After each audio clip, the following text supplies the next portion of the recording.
Hello and welcome to Ham Shack TV. I'm your host, Marvin W0MET, and we're looking forward to a great show this evening. We'll be talking about operating on emergency power. So thank you for those who are waiting. We're sorry about that we didn't get the show previewed on YouTube this week. It's been a crazy week for Josh and I, so we'll get the show rolling in just a few minutes, and thank you for being here. Rockets and Radios and Goat Wrangler. Andy, we expect to see you in here in a little bit.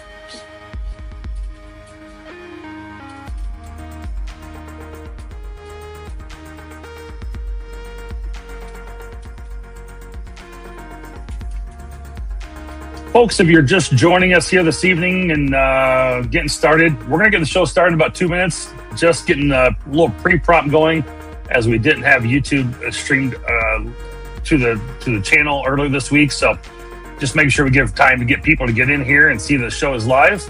And we'll look forward to coming on with you in just a moment here. Stay tuned.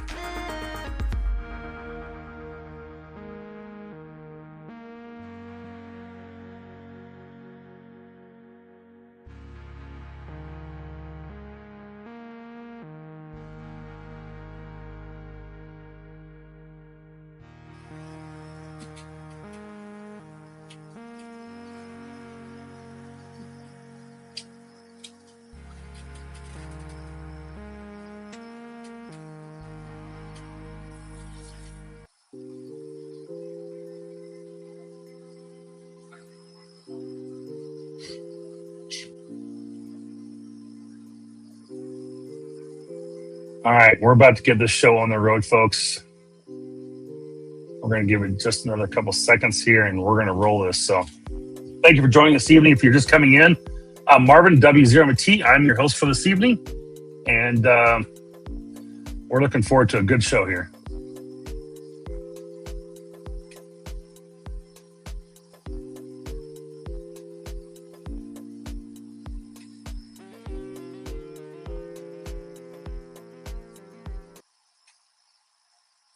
All right, let's get this ball rolling.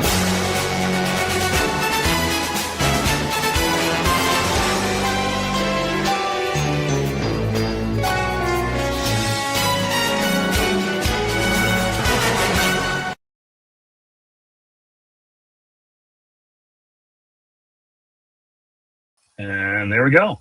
Hey, good evening, folks, and welcome. It's Marvin W0MET, your host this evening for Ham Shack TV. Thank you for watching, and just do a quick shout out to the crowd here real quick. Again, Andy will be in here in a few minutes, but he's in our show right now. Let's see, Rockets and Radios. We've got Jim 4448. Good morning from the Philippines. So we're going to go international this evening, and we're looking forward to that. And we're going to be talking about operating power. Or operating with emergency power this evening. It's one of those things that I've had some recent experiences with some things that I realized I kind of needed to do, and I've kind of came across the situations where I've had to have that, and the fact that we've had some high summer heat. We've got companies are cutting their power sometimes down from 2 to 7 during the daylight. We get into some Texas with some flooding going on, so it may be potential for some operating things there.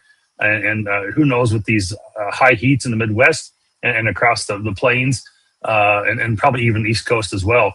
We certainly could have the potential for some blackouts in some areas. So how do you continue to operate with emergency power? So I've had some situations lately, and I think we're going to do that. Well, with no further ado, I don't really have anything for This episode being brought to you by Gigaparts or Ham Shack TV or by Ham Radio Prep or World Radio League. But of course, you can we can always have Tortoise for Overland. We know who's here this evening, so for sure. Let's bring in our guests. Then we'll go with Michael since he's being a smart aleck already this evening. What's going on, people? And Mr. Dave, the Hillbilly Ham. So thank you guys for joining us this evening. You're muted, Dave. No, Dave's muted, and you're eating your food. So. Oh, I'm good. No, I just had a little bit of something there. Oh, good. Oh, there you go. What's going on, everyone?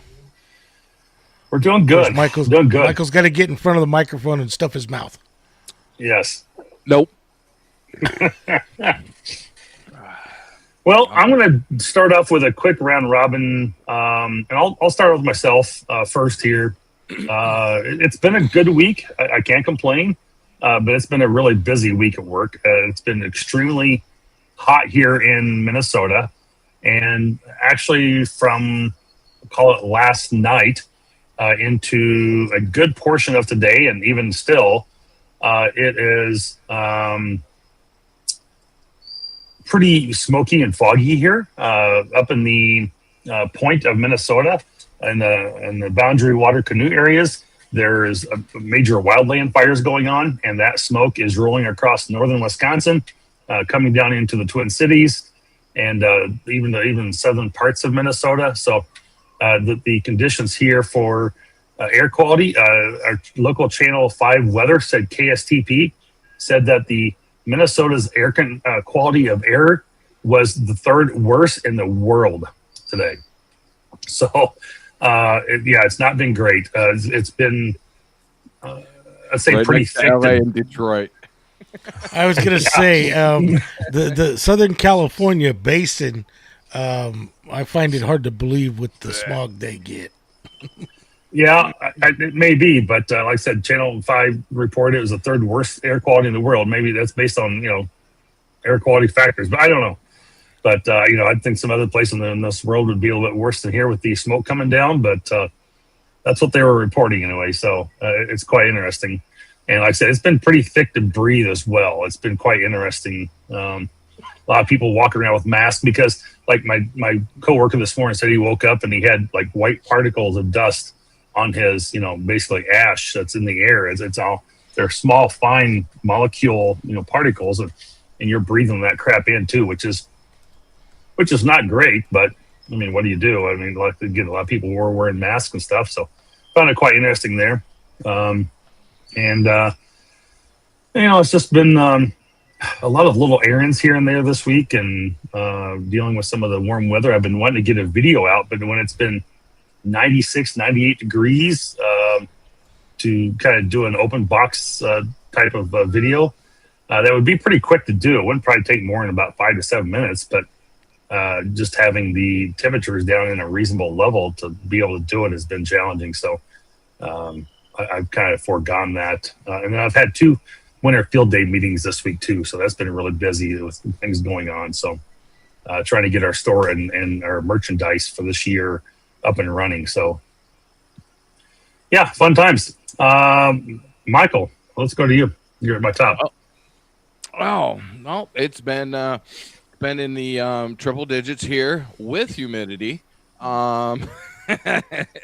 We hit 110 the other day with like 60% humidity. So I don't care what the people out west or out back east say. We've also been dealing with a lot of wildfires, and we've been having the monsoon, which has been really kicking up this week. We've had a lot of dust storms. You're talking about air quality. I'll put some together and I'll put them in the Discord. But the last week I've gone out quite a few times outside driving in said dust storms, and just looking for people to pull out of the mud and etc. Doing a little vehicle recovery, see if anybody's out there. But we went wheeling last Sunday night, just after one of the storms went through, and it was absolutely amazing, blasting through puddles in the desert. But you got the right vehicle for that, don't you? Oh yeah, I still haven't washed it off. I've been letting the rain slowly melt it, but yeah, we've been having fun. The weather hasn't been that bad. We do have a new fire on I-8, which goes from pretty much where I live all the way out to San Diego. There's a really big fire just on the California side that has literally closed I-8 down. So I'm waiting. Maybe Tracy will fly over it, or fly near it, or fly close to it, or fly somewhere near it, and snag me a picture or two, so I can post them in the Discord, or she can. But yeah, it's been a really good week. Work's been super busy. So it's just typical tortoise day. What you got going on, David? Been busy with work and was going to get out and make my next video in the ATOS series. And last night we got about 2.25 inches of rain in about 3 hours. Yeah, wow, a lot of rain. And I mean, I've lived in this house for 13 years, and coming out of my track, it's actually right on a curve, so it slopes down towards a ditch on the other side. I've never seen water going over the road, my actual road coming into my track, in 13 years as high as I saw it yesterday. wow. Yeah, that's insane. Now, out here, when we talk about flash flooding, it's kind of funny because usually flash flooding is the rivers rising. And I hope I hope you're watching for real flash flooding out there, Michael, when you're out playing. Oh yeah, we are. People don't realize in Arizona, when they talk about flash flooding, you're driving down the road, you look one direction, the ditch is completely dry and it looks like nothing but desert. You turn and look the other direction, and you see a wall of water coming at you. Yeah, so it could rain 30 miles away, 20 miles away. Won't be that rough, but it could rain 20 miles away in the mountains. There's no rain where you're at, and all of a sudden you'll see a wash just coming with trees and cactuses. Yep. And yeah, it gets bad real fast. So yeah, I hope you're paying attention to that kind of stuff when you're out playing. Oh yeah. But hopefully this weekend I'll get to finish that video. Saturday morning I think I'm going to go out and do a POTA, since it's Support Your Parks weekend. If I got a good enough internet, I might actually live stream it. But I think I'm going to take my Alpha X10 Delta Loop out, and since the bands have been kind of rough, that antenna when the bands are rough works really good. So I think I'm going to take that out and at least Saturday morning and activate for Support Your Parks. And then I'll probably hump for the rest of the weekend. That's good to know. I did not realize it was Support Your Parks weekend. Yeah, I mean, I may go operate for my truck and see how that goes. If it, depending on air quality and weather and how hot it is. But there's a less than 10 miles down the road for me is a nice little place to do that, and it might be a good weekend to chill out with some of that. But I've got a few minor things I've got to do. I've got to get the yard mowed because I'm traveling next week to Michigan for a wedding, and I've got to get a few other minor things taken care of. But it shouldn't be nothing that I can't get away for an hour or two to go play some POTA. For supporting your parks weekend. It's always a good time to go do that. It's always kind of fun, and I think they give you a little certificate for being part of that for that weekend, don't they, Dave? Yeah. Yes, I do. Thought so. Yep. So it's supposed to be hot. That's why I'm going out in the morning on Saturday, because we're supposed to get back to hot and humid temperatures in Misery again. In Misery, yes. Misery. You have that right. Yes. Yeah, so good. So yeah, please go share or go support your parks this weekend and go out and find a good place to. You can get the Hunter and Activator Award is what he's saying. So there you go.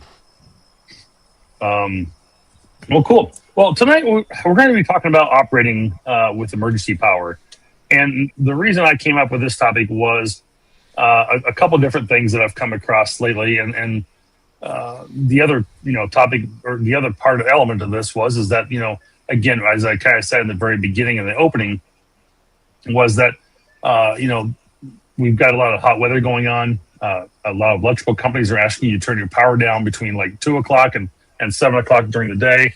to help conserve power and the amount of load on the grid. And so it's one of those things that we want to make sure we always kind of have that backup available, and whatever that might be, from power banks, lithium phosphate battery, a solar panel, whatever you might have, for your own emergency power backup. But it's a couple things that I've, again, the kind of elements, besides the grid going down, you've got some flooding, so you may need, in Texas and other things like that potentially going on. Some of the same area that last year where that camp of girls got flooded is where the flooding is supposed to be taking place. I think is today or tomorrow. They were talking about on the news today. So no, they've already had major flooding down there around all those areas in San Antonio. Maybe it's yesterday they're talking about it. I can't remember. It's been a long day at work. So Dave was on Tortoise's stream last night, Tortoise and Rabbit, and was talking about it. If he was back home, I guess IMCOM's been going nuts because it's bad. It's bad down there again this year.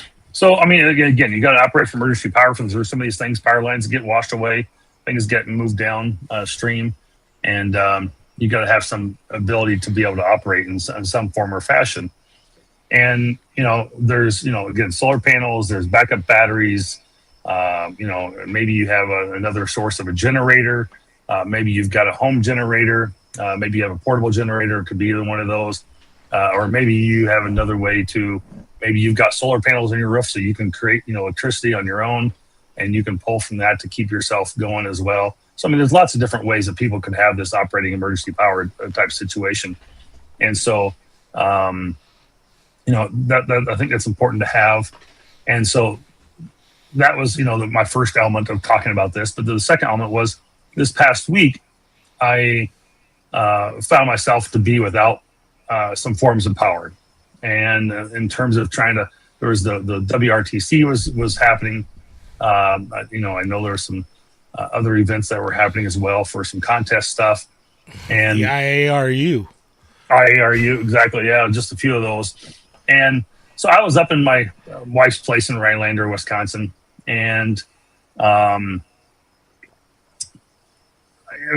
pulled out my POTA bag and started setting things up. And I went to find that I didn't really have a battery or other things to be able to operate from. I had a USB-C power bank, and that was fine, but I didn't really have another option available to me. I thought I had my POTA battery in my bag, but I took it out, I charged it, and I never stuck it back in.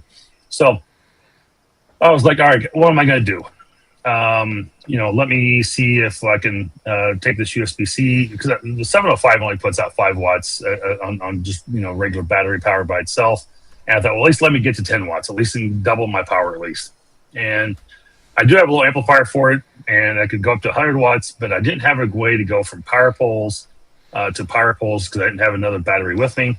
I didn't have a USB-C to power pole adapter at all.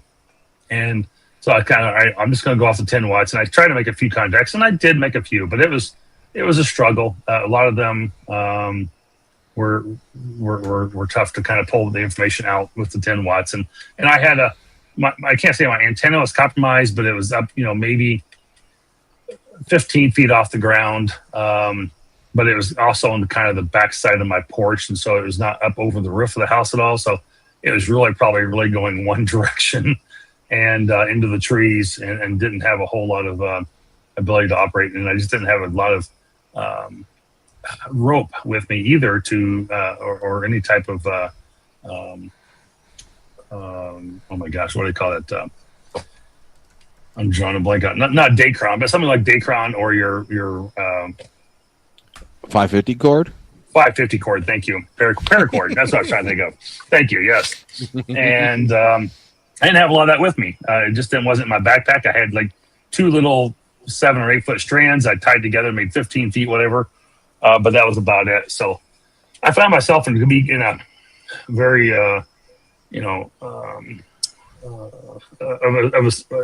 just a situation where I wasn't very well prepared. And I thought, this is an organized manner. I'm sitting here on my porch. I'm calm.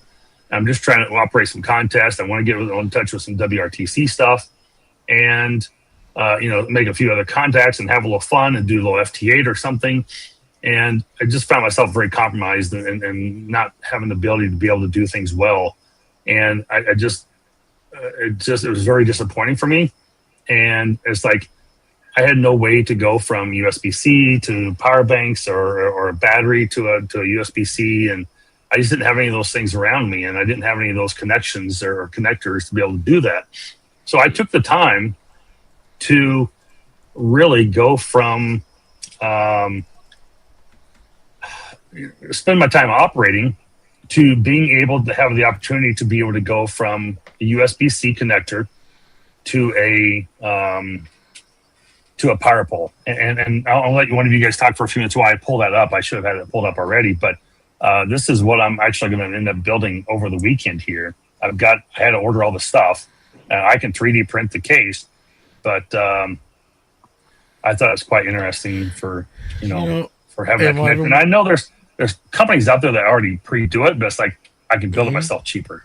USB-C to Anderson? Really? Yes. So what he's doing is he's using a power bank to get the 10 watts out of the IC7. Okay, because what am I gonna say? USB-C has a lot of pins, a lot of different varying voltages. Yes, but that's the whole thing about this whole thing is that you can. That's the whole beauty of this is that I can actually do that. So let's see if I can find. This I need to see.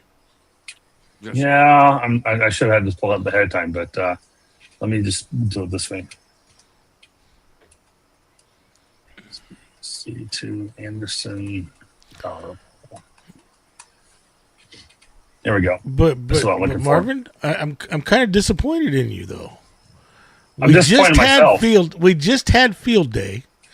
You run winter field day, and you couldn't even run out a mast and run out a in-fed halfway wire. I didn't have I had a mast with me, and I was going to use it, but actually no, I did not. So I guess I could have, because I could have hooked up the one mast I did have on the trailer, and I could have actually pulled that up. Let me share my screen here. So let me share that here. Oh, okay, cool. So this is a USB-C with a PCB board, and then you let's see if I can pull that up a little bigger, zoom this in maybe a little bit. Command plus. So there is, on the back side of this, there is little dip switches, and you can change this from your 10, 12, 15, 20 volts. And so you can adjust it to what you need. And then you take your little red and black wire, you solder that to the back side of the PCB board here, and you put your Anderson power poles in. Shut up and take my money. Yeah, I can make these for, it'll cost me about $10 to do it. With all by parts is what I've determined. Because I even bought these little M3 inserts here. So if you want one or two of them, let me know, and I'll make them send them to you. Dude, where are you getting the boards from? Money. I actually found them online. That has the breakdown, the knockdown, and everything for the 13 down to 5 volt. Yes. Yep. You can do the dip switches and change them to what levels you need. So this is one of the things. That's what that board is, Andy. That's the trigger. Yep. So there's little triggers, little switches you can change on the back that tells you what your voltage is going to be. Yeah, somebody gave me one of these at Hamvention, and it's got power pole supply on one side and out with USB-A out on the other. But I like that USB-C out idea. That's cool too. Yeah, that's cool. So that is what I'm actually end up doing, and I'm kind of looking forward to that. So, dude, let me know when you get them done, and I will send you some money. Yeah. So I've got enough to make 4 this weekend, and I'll probably end up making some more. But I'll get time to make 4, and that's about it this weekend. But I'll start printing them tomorrow night when I get home. I bet you I know who you got yours from, Andy. I don't know myself. Eric. Somebody gave him KD2. It was probably Eric, KD2HWD. Somebody gave it to James, and then James gave it to me because he didn't really need it. So there is a couple of guys out there that do some 3D printing of making the cases already. I want to say it's called. I can go find it here real quick. Well, the reason I said Tufton, and he makes these exact same things, but he's charging quite a bit for them. Right. The reason on this one, the reason I said Eric is because the color it is, and that's the type of guy Eric is. He prints this kind of stuff up. He makes some killer antennas, but he won't sell nothing. Huh. Well, good job. I'll probably end up offering these to my, patrons if they want some. We'll build some for them and charge them shipping and whatever, but some small cost. But I wouldn't expect to make a lot off of it, but it'd be nice to be able to at least recoup my cost. But they're slick little things to have, and it's like I realize I need to put one of them in my truck and have one in the in my one or two in my go bag, and even one or two at home. It's just to be able to convert from that USB-C to power poles or whatever. You definitely got the opportunity to be able to do that now. So does it do it back and forth? Well, it goes from 12 volt to USB-C, USB to 12 volt. I think it's USB-C to 12 volt. Careful I'll have to go back and double check that. Careful going too far down this hardware rabbit hole, Marvin. Before long, you'll be selling the Marvin antenna. Yeah, right. And then you'll just stop. You get a popular product, and then you just stop. Yeah, right. Let's see if I can read anything more about it. If it tells me details.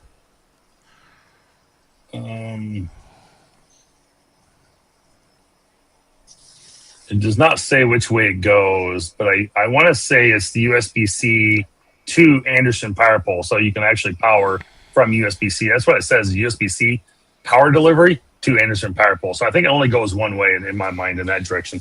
But there's others out there you can do that will reverse that as well. So, yep. Exactly. Maybe I end up doing that as well if I need to, because that way you have the reverse of it in case you need to go the other way as well, because that's more prepared. But again, I want to get these made first and try these out. Yes, Dave, you gonna say something? Money. Well, because Michael's wanting to go both ways with it, which would be nice so you can keep packs small. But to recharge my battery packs, I just use my EcoFlow with my 160 watt solar panels. Right, exactly. Yeah, and that comes into the other conversation is that I've got like you've got your Jackeries, your Opus, your A-Frees, you've got whatever, all these other batteries that are maybe 1048 or 2400 type of that they have solar panels, they've got DC connectors, they've got Anderson power pole connectors on there, they've got USB-C on there, you've got 110 in there, and you can do a lot with those Opus type of batteries, or even Dakota Lithium has them, and they're really cool to have. They're really nice to have around, and sometimes you can, they're really portable usually for the most part. So, and you can, if you need to run a skill saw quick or something, you fire it up and run it for 30 seconds and cut your board, whatever you need to, and you move on, right? So those are kind of cool to have, to be able to use as well, and I've got that as I've got an Opus like 1048 or something like that, and it's a little bit bigger than that, I think. I have to go look at the Mega. Whatever the Mega one for Opus is, OUPES. I don't recall off the top of my head what that is, but I've got that as my backup battery that I use for my station at home, and I've got my router and my my switch and my firewall and my modem powered to it to keep those up and running always. So I have the internet there. But I don't have my radios currently connected to it. I have another 100-watt battery that I can just connect for my battery backups only. And the reason why is I want to be able to split that because I don't want to put so much of a load on my one Opus battery that it drains it so quickly that I can't keep those things up and running, versus when I've got another 100-watt battery just for a Dakota Lithium that I could use just for the radios and keep them supplied. And it could be the repeater. It could be one of my radios as well. Either one I could do.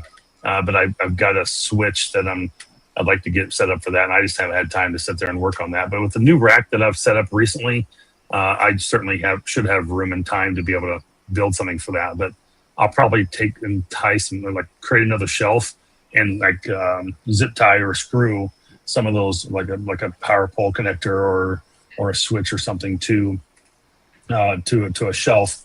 Or something I can, maybe a sheet metal I could go to the side and I can run my extra power accessories for doing all the battery backup stuff. I've even got the power gate from West Mountain Radio that you can put solar in, you can put your battery in, and you got your output. And that way you can kind of keep those charged all the time and going. And that works out pretty well. It's pretty good as well. I had that set up in Massachusetts. I like that. You mean the one that you never know when's going to be in stock? Yeah, exactly. Yes, that one. Yes. That's exactly right. So I did order when I was at Hamvention the 4005i, I think it was. And that's the Ethernet powered one that you can actually go in and turn the different ports on. It's connected to the internet and you can turn the different ports on and off with 12 volt, but I haven't gotten it yet. And I may not see it till December if I'm lucky. So we'll see. Yeah. You'll get it. Yeah, hopefully. We'll see how long it takes for those to go in. But again, I found myself last week with the Flex radio. Somehow it had a power surge or something happened, and the radio shut itself off. And if I'd had it sitting on a battery backup of some sort, I probably could have had that prevented that from happening. And then because when I did that, because I just had it running on the normal 12 volt source, and it wasn't plugged into it plugged into a battery backup of any sort. When that power surge or whatever happened that caused it to be turned off, it would have probably at least kept it on and kept it running, because then I would have had to worry about the IP address changing as it came back on, because I had it set for a static IP address, but somehow the router didn't assign it back to that. And so it caused me a lot of problems this past week. So, well, if you set it for a static IP and your router's handing out DHCP, go in and reserve that IP for that MAC address. I have now. Boy, did I do that this week. Yes. So, Frank, thank you. Let's see. Let's get to a couple comments here real quick before if I can keep my throat clear from being dry. Let's see what's in the chat here. Let's see here. We've got... somebody like me. Da Dupa, Smoky, Wisconsin, checking in. Absolutely Smoky, Wisconsin. My wife's up in the northern part of that, and it's been very smoky there for the last day or two, for sure. Yes, we both live in God's country, which is good. And he's actually talking about the Ozarks. Oh, is he talking about the Ozarks? Well, God's country is in Wisconsin too, so that's pretty good. I'm glad to hear that he was talking about the Ozarks. That just makes me feel all warm and fuzzy inside. He lives in warm and fuzzy anyway. So, There we go. So, yeah. Andy, it won't be that. It'll be the Marv 10. That's pretty good, Frank. That is funny. Let's see. Hey, listen to Frank. Don't forget to like and subscribe if you're enjoying the show. Correct. Yes. Sorry. Hey, yes, you guys are hitting me at dinner time, so yeah, I'm getting. The well, yeah. I just started eating. So. Yeah, Michael, you came in eating, and then Andy comes in eating ice cream. Yeah, well, it was not. It was a fudge bar. Get your terms correct, please, sir. No, I'm kidding. Well, I was trying. Never mind. So that's kind of my story of why. Probably a wise choice to say never mind right there. That's right. No doubt.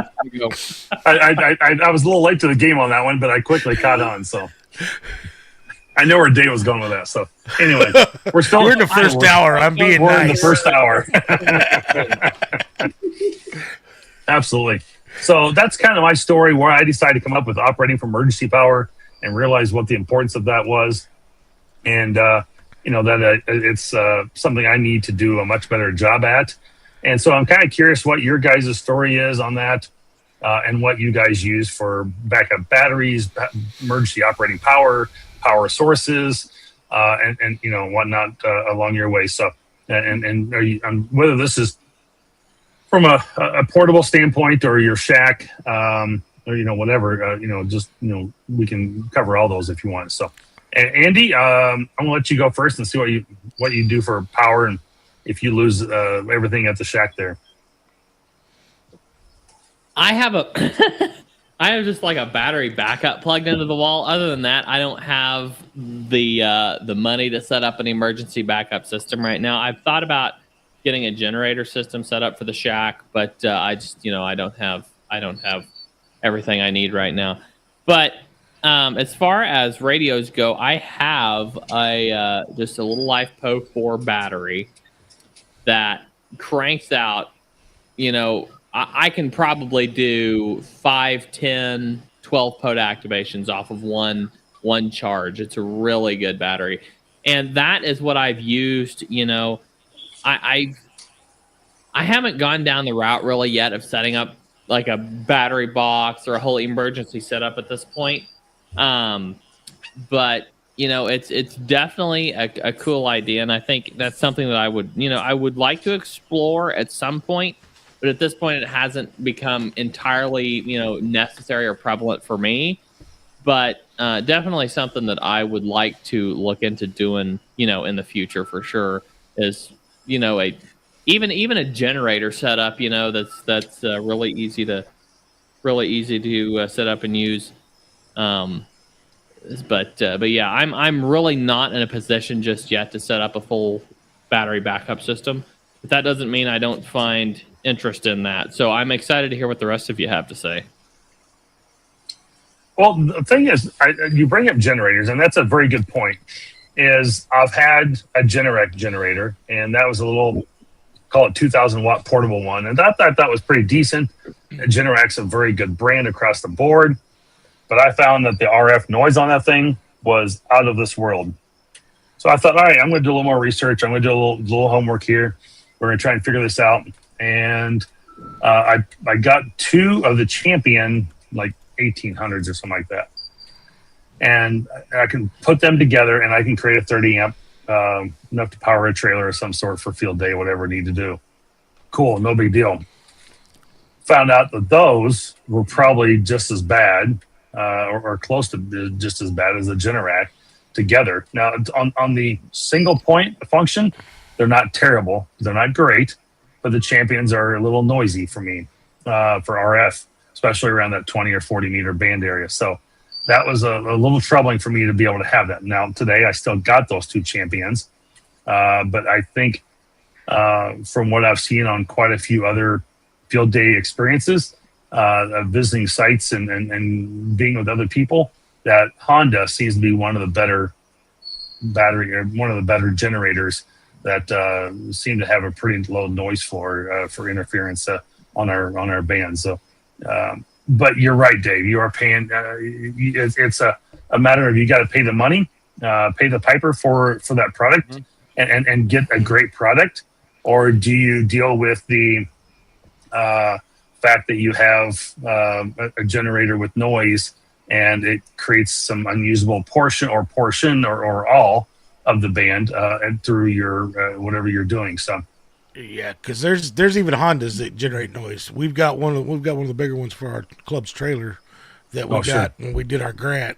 But that's what I'm gonna do here at the house. But we'll let Michael go next since he's under Andy on what he's got running at home. Well, I had, and I will verify this, the 9,500 watt true sine wave inverter generator from Harbor Freight is a phenomenal generator. I ran the whole house on it, and Marvin has seen it. I run the whole house onto it. Coming to here, I left the generator there for the house, and I had a 3500 watt, the Predators, the true sine wave inverter. And the 3500 was, after 10 years almost, it started getting noisy really bad. So when I sold the big camper, I let the generator go with it. But Predator has a really good, pretty good low noise floor. The 9500 I never had any problems with. I could run the whole house and actually run it. But right now I am running on a Renogy battery system in the truck. 100 amp hours right now because one of the batteries decided to not play well with the other one. But Renogy DC to DC charger and Renogy core system to monitor it all. Michael, I want to ask you something real quick on this. So I want to know if you guys have heard. You're speaking of batteries, and you're saying, hey, one didn't decide to play well with the other. And so let's go with the theory and school of thought is you have a Renogy battery, and you've got maybe a Dakota Lithium, maybe you've got some other off-brand from Amazon, you know, another whatever. It's a 100-watt battery. When I've been told, like in a setting like your vehicle or maybe like an emergency communications trailer of some sort, that you want to have two batteries that were bought very similar, close in time, that are of the same make and roughly model. You don't want to put like a 40 and a 100 amp hour battery together. You can't really tie those together. But if you're trying to, you know, tie those in, correct me if I'm wrong, I think it's in parallel. Yes. Is that right? Yes. Yep. So, you know, that you have to have those, that you want them to be of similar age, and you want them to be of similar, of same size, you know, 100 amp hour, 60 amp hour, whatever it is, you got to be same. And then again, about the same, you know, brand as well. So you don't want to mix brands and battery amp hours. So Especially, go ahead, Michael. So thanks, Dave. So when I say didn't play well with the other one, they were both exactly purchased. The Renogy Bluetooth batteries, they were purchased at exactly the same time. Yep. I still have one that's cooking away from both of those, but the BMS went south, and I could not fix it. And because they seal these stupid things like no tomorrow, you know, it's just like I gave it to my buddy Tim so he can. I said, dude, see what's wrong with it. But I knew the BMS was bad. It just wouldn't charge, even if I did every trick for a downed lithium iron phosphate battery to jump it to get it to liven up. Yep. Yeah, it just wouldn't come up. So I'm back down to one. But everything you said, Marvin, is correct. Never mix match batches, because they could be 200 amp hour batteries. They could be two lithium iron phosphate batteries, but they could have both different BMSs, and they both have different charge rates. That's the key. Discharge rates. Yep. BMS being different, people don't realize the problem that even though same manufacturer, same person that made that BMS, those BMS made at different times. If they're not coming out to where they're operating the same, they can actually fight against each other. Yeah, and I really bring this point up not as like a question. I posed it kind of to the question of the group, but it's more about an education to the general, you know, people who may be watching or listening or watch us down the road. That you know, it's a really good education to have around some of those, and to think about that is like, hey, I've got this battery here, and oh, by the way, I got this battery over here, and let me just put them together and make this work and do that, and they may not realize that that's going to create a real problem for them. So I just wanted to kind of look.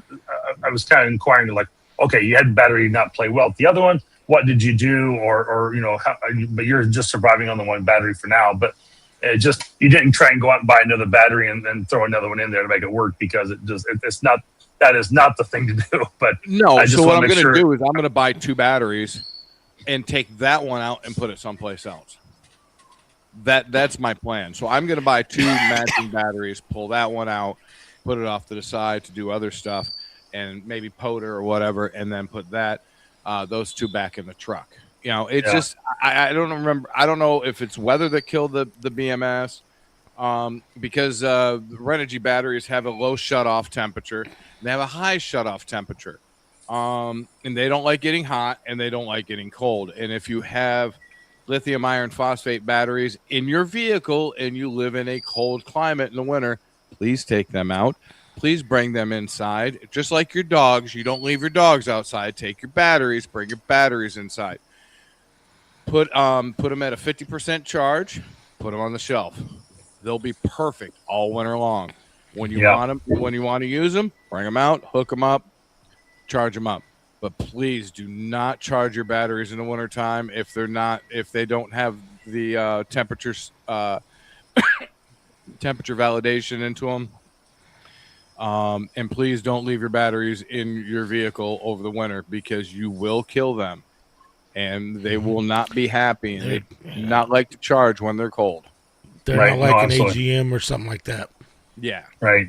I like what Frank said here. I use a bank of power poles, and each battery gets its own slot, so they all drain by themselves instead of daisy chained together. So, but it also depends on how you're setting it up. Sometimes you want to put them in parallel and set them up that way. So it all depends. But that is a great idea, Frank. If you're just powering certain things, so a lot of it just depends on what exactly you're doing. Exactly. And like the one guy, who was it? Morgan, I think, talking about solar. That's eventually what I want to do. I want to put an EcoFlow backup generator system, battery backup here in the house. Nice. Then it's got a bank to where it ties into the electricity. Then I could charge on solar panels, but at the same time, if don't have sun to where I can't get the solar, just have a small generator that I can recharge those battery banks for that power system. You don't need much. You only need like a little 800 watt little exactly. Just what did Tractor Supply call them? Tailgaters. Little tailgater. Exactly. That's all you need to recharge one of those. Yep. But right now I've got a few EcoFlows that I use, and I'm actually going to be putting these EcoFlows on every one of my computer stations at the house. So Dave, before you go too far, go ahead.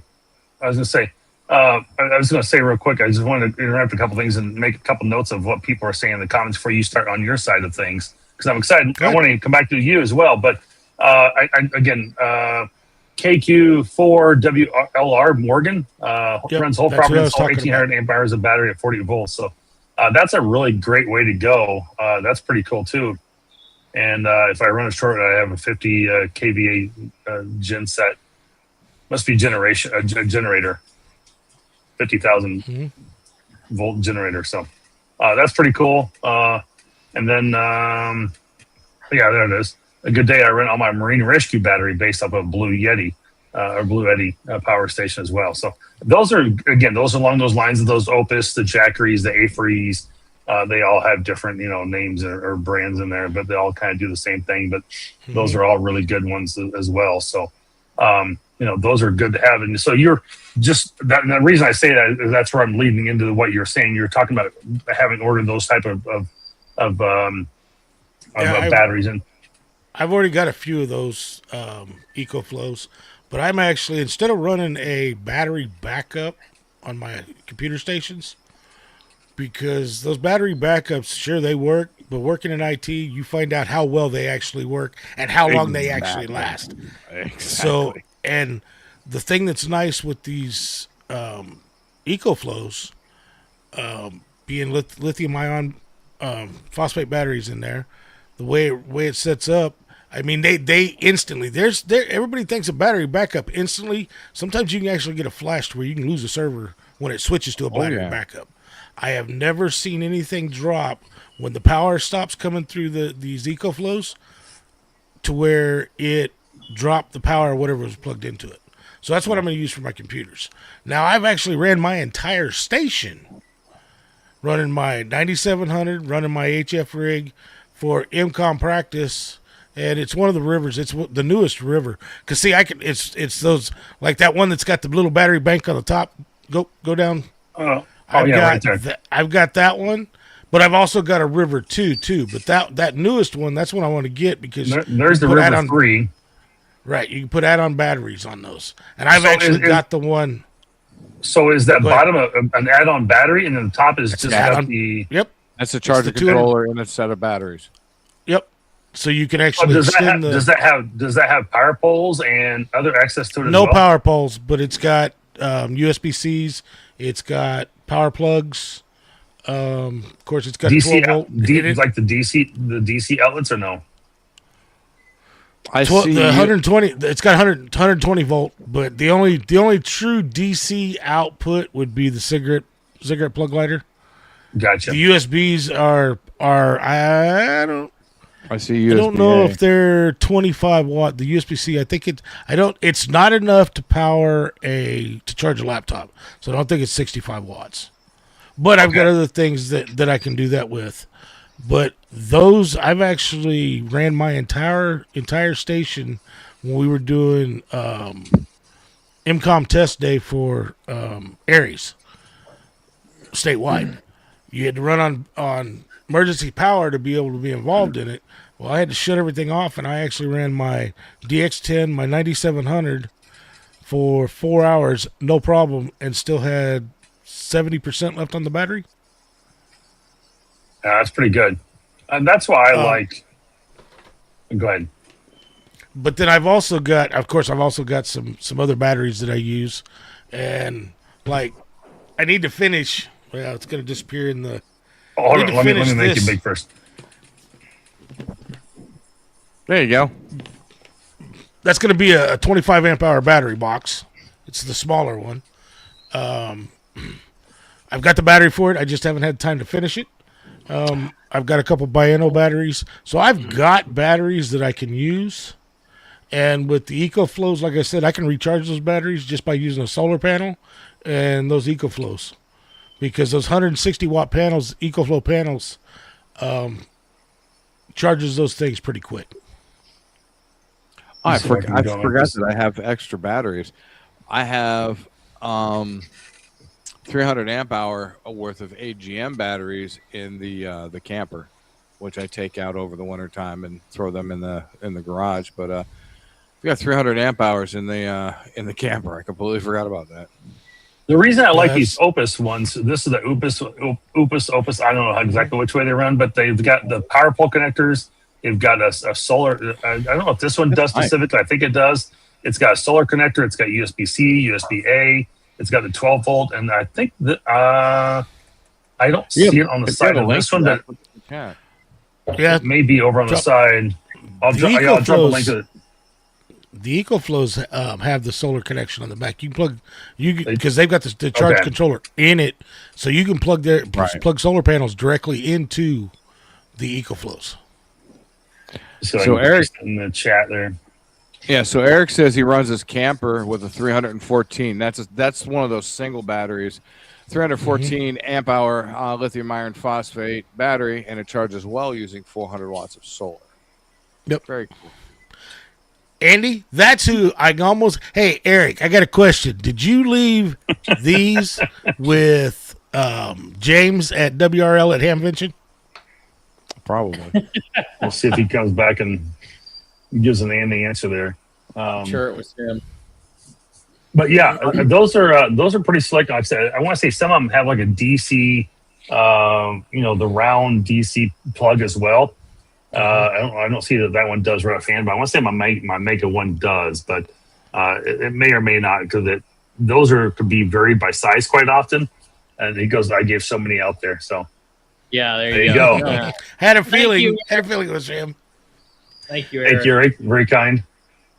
Appreciate it. So that's pretty cool. So I like those. Those are really cool batteries that they have versus just buying a 100 watt hour Renogy, Dakota Lithium, whatever, battery that, you can make work for you.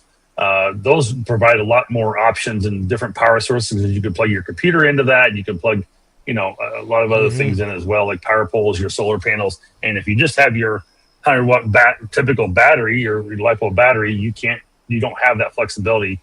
You've got to run more stuff to be able to make that happen, right? So it's doing all the conversion, everything for you inside there, which is really slick. So, well, that's like the little ones I've got. And like Colin, he's talking about his Blue Eddy. It's the 1500 watt hour. So I mean, you can get larger ones, and EcoFlow's got larger ones. Just right now, I've got absolutely 2 smaller ones, and they've actually come out with a couple of new ones.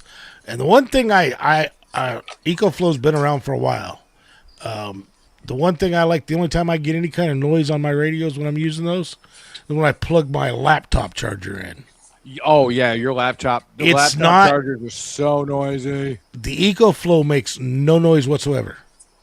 Plug a laptop in and watch the spikes come up on 10 meters. Gotta love those little mini switchers. Yum.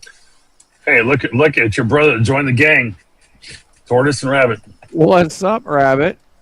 Very cool. Thanks for joining us this evening here in Rabbit. And thanks for all of you for joining here on Ham Shack TV tonight. I really appreciate again, Marvin W0MET, your host here.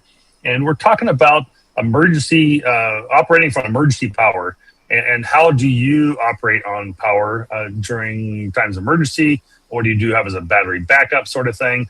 And a lot of you guys are sharing your comments and some of the great equipment that you run in your shack as well. We appreciate that. And thank you for joining and engaging in that conversation here with us this evening. So I got a truck battery and I got some jumper cables. Well, it's like Marvin, that one. Hey, you know what? In an emergency, it'll work. It works. It might work. This old hillbilly's done that. I mean, hold on. There we go. That one. Well, Marvin, you were talking about that EcoFlow you showed that you saw the little piece. Yes. It's a battery bank. Oh, so is that magnetic for your iPhone to charge off of that? Yep, it's got magnetic charging. So it's got that, yeah. Yep, or you can charge off a USB-C. It's got an antenna. Okay. You can drop it. You can drop it in that EcoFlow and it'll charge, or you can charge it with a USB-C cable. Nice. So I mean, there's a lot of things. This one does not have enough. Actually, I can't say I don't know if it has enough coming out of it, because I don't know that I had the right cable to charge it, to charge my FTX1. It'll bring the light on, but it won't charge the battery. Sure. Yeah, and again, I don't know that I'm not really making a recommendation on any of those from the Jackery. AFRY. It's AFRY is like AFBRIY. It's an Amazon brand. EcoFlow, Blue Eddy, you know what? Opus, all of them all run about the same. AFRY seems to be a really popular one out there. I've never used it. I don't either, but a KM4ACK has, and he trusts it. So I don't necessarily recommend, but every Jackery I've used, it makes the noise. Oh, really? Now, Dave, Yes. I have a Jackery 300, and it's a little guy. I had it for I've had it longer than that. I've had it for like 6 years. I got it last time in Tennessee, so 7 years. I've had the same Jackery. Got solar panels with it, and it works phenomenally. It's an awesome little Jackery. It doesn't make a whole lot of noise, but they're coming out, because I wanted to mention this. Jackery's coming out with a whole home system. Yeah. Which EcoFlow, everybody seems to follow what EcoFlow does. And I'm not saying EcoFlow's the best out there. That's not what I'm saying. EcoFlow seems to be the innovator in this industry. Yeah. But EcoFlow is also the most expensive in this industry. You really think so? Yes, I do. So I go look at this River 3. Go ahead, Andy. Just to build off what Dave said there, enter DJI drones, GoPro action cameras. About the biggest and most innovative companies, at least at the start, are usually also the most expensive. Mm-hmm. I still think it's worth it, the price of it, because I know the quality I'm getting from them. Mm-hmm. Mm-hmm. You know that old saying, buy once, cry once? Right. Yeah.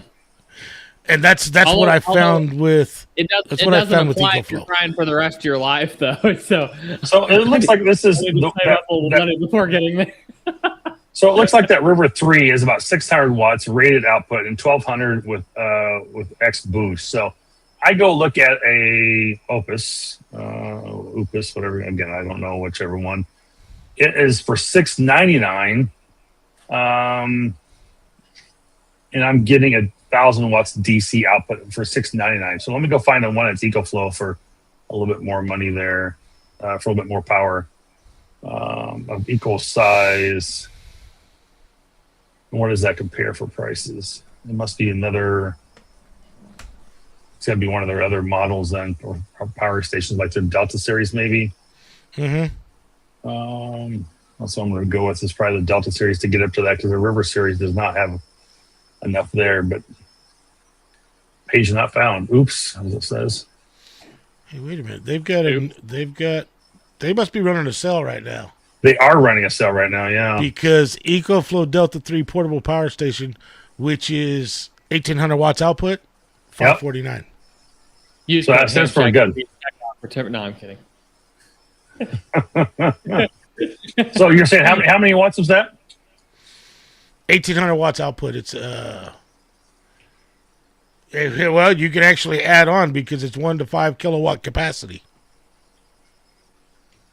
See, that's the one thing I like about EcoFlow too. They're starting to design their stuff where you can actually buy the smaller unit, and then as you can afford it, you can add capacity. You can add capacity. Unit. So the 2,000 watt 1,024 watt hours from Opus is $489. So it is a give and take. It just kind of depends on your battery level and what you come up with. So. But they're not going to be all far from price. They're going to be within $50 to $100 of each other, depending on if we get 2,100 watt hours or you get 1,800 watt hours. It's like you're going to be in there somewhere. So Michael must have fell off for a moment there. Who knows with him? Yeah, right. And fell asleep again. Grandma's life support batteries were 2 plus in there. That's what you buy a new radio. Oh, only Eric. Oh, some nights you just gotta shake your head. But see, they're starting to do EcoFlow starting to do a lot of the home stuff too, home power units. I've considered them in the past. So,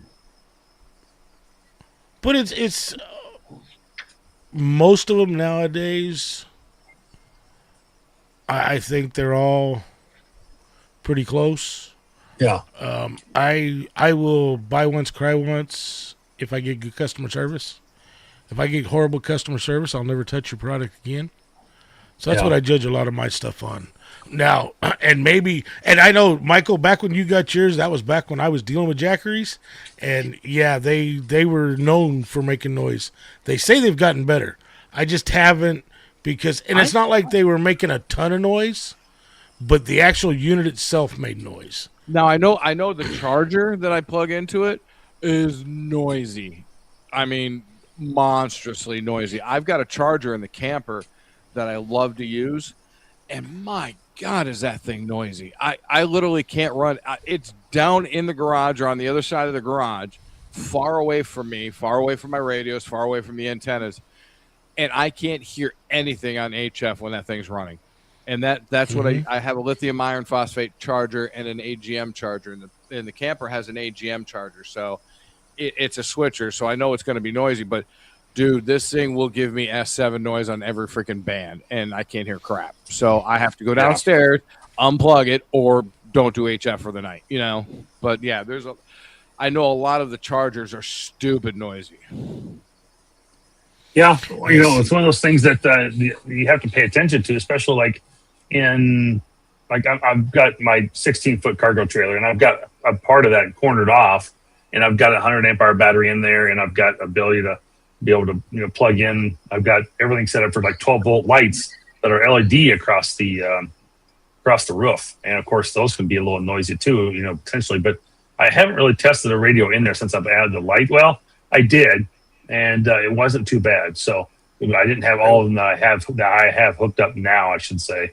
But I will say LEDs are getting better because when we rebuilt our trailer, we put all LEDs in there, and they don't affect the radios at all. That's good. Yeah, like I said, I remember mine affecting the lights I had last time I had it in there. So, but you know, we were talking about LiFePo. AGM's a perfect example of batteries you can use for this emergency backup. We put a Victron system in our trailer, and it's the same one that the Missouri Highway Patrol uses for repeater sites. So you have to go with AGMs with this system. So we put 200 watt amp 200 amp hour AGM batteries in it, and we can power the entire trailer off of those two batteries. The only thing we can't run is the AC or the heater. See, we got to be on shore power for that. Yeah, AGM and that's pretty typical. Yeah, AGM batteries require 14.6 volts to charge, not the 13.8. Yep.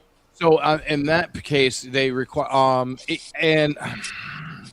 here we go down another rabbit hole. Everybody wants to buy the Optimas, which are AGMs, and they throw them in their buggies and their cars or whatever, and they don't produce enough power to charge, and they're constantly pulling the battery out, getting a new one, and a battery should last you 5 to 7 years. All they got to do is replace their alternator and put a high amperage alternator. No. If you know what you're doing, yes. So for a Toyota. I don't own a Toyota. I'm American. Okay. All